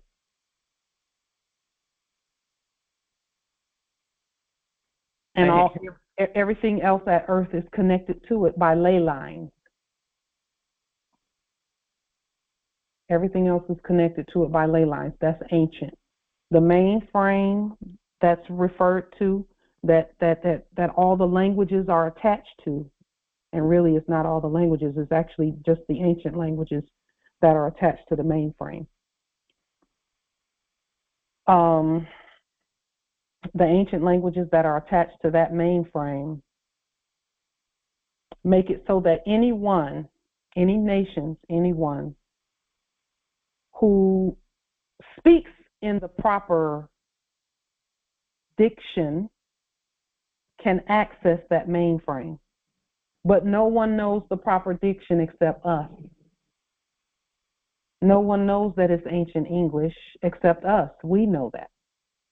And so it is our responsibility to just share that information, which we have done, and which we continue to do by putting it under every video. Don't believe the numbers in the videos where they say, you know, only 500 people looked at it and stuff like that. Don't believe that. Please don't believe that. What they do is take our views, because we were not paying fiat for views, because anytime you see videos that have 20,000, 30,000, 50,000, 100 million, views and all of that, anytime you see that, they're paying fiat for that to happen, and we're not going to do it. We're not doing that. We're not contracting that way. So they, their system was suppressing what was actually happening, but that suppression even is going to go away shortly. It was also a protective measure as well. From our perspective, it was a protective measure as well of the information. We're fine. It was the information that was being, because see, this information that we've put out, many have been looking for it. They've been looking for this information. And so the ancestors have a way of getting the information to the ones who will use it properly and bypass everyone else until they're ready, until their spirit calls forth the information. So, just one moment. We'll copy that. Islam. I just wanted to mention that it's been probably a year and a half or so ago that we did go over the fiduciary document as a Congress and restated some of the information. Yeah. So that's why it looks different. Yeah, we did show, right, thank you, Empress. We did show the changes that we did to the updated fiduciary document in one of our Congresses previously. I don't know which video that is. Me either. We would encourage. When you created the other fiduciary document for, different corporations, and, when you did the death of the United States and the different fiduciary documents. Yes, indeed. Thank you for that, Empress. Yep. We would encourage everyone to just use the videos that are there. They have all the information in them. We put everything out there. The only thing that is a mystery is things that are specific to us, but everything else is out there. And that mystery we find out for ourselves, each one of us. That mystery is just the connection to the ancient spirits that we are, So we encouraged and continue to encourage everyone to use the full moons and the new moons and things to the energy from those moons to assist with your demonstrations. In the Biblios, it states, he appointed the moon for seasons. The sun knows it's going down. You make darkness, and it is night, in which all the beasts of the forest creep about. The young lions roar after their prey and seek their food from God. The moon is appointed for seasons, but the word really should be this word. That's the word. The word is seasons in a peaceful sense. The moon is made for that. So use this information. We also will to know that you are using the information to the way that it's being shared. That you're not just taking in a bunch of information and not using it. Use the information, and we're grateful to know that you are, because we hear the testament. With that being stated, I have that is all for this Congress. Is there anything from this Congress? I will also ask that everyone send Empress J and Justice Leon, I believe. Let me make sure. Is that correct, Empress?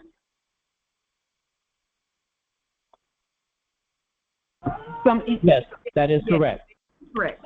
Some energy They're doing a court action for one of their heirs today. This evening they're doing a court action. And so we want the entire Congress to send them high honors, great energy. We know that the court action works because it's the law. It's the law.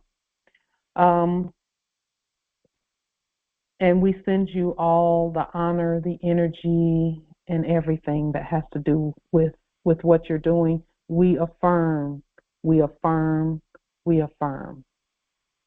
court action and your word. Your word Islam. is God. So much. Islam. Yes, indeed.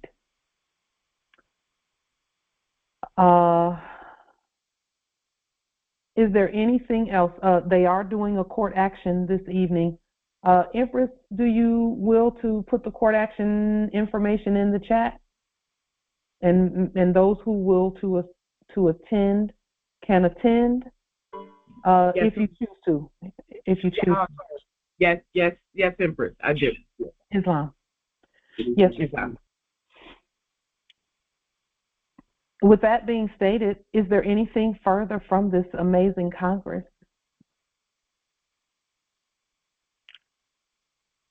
Okay, we'll wait for Empress to put that in the chat so that we can copy that information.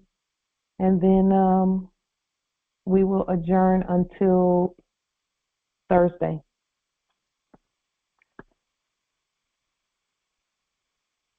Today is a powerful day to do a court action, by the way, because it's the 11th. Those two ones are powerful. Very, very powerful.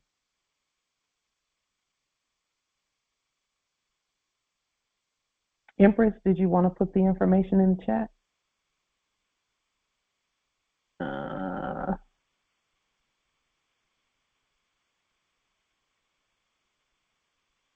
Islam. Go ahead and put it in the chat. We'll adjourn and we leave the meeting open. Not leave the meeting open. We will adjourn and have space for you to do that. Peace and grand rising to the sovereign, original, indigenous, natural, divine heirs, Islam.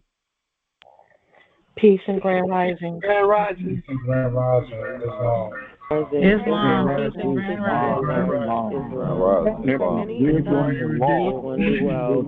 One in mind.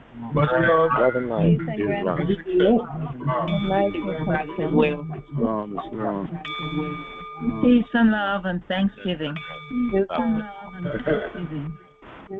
I didn't get the court action information. Islam.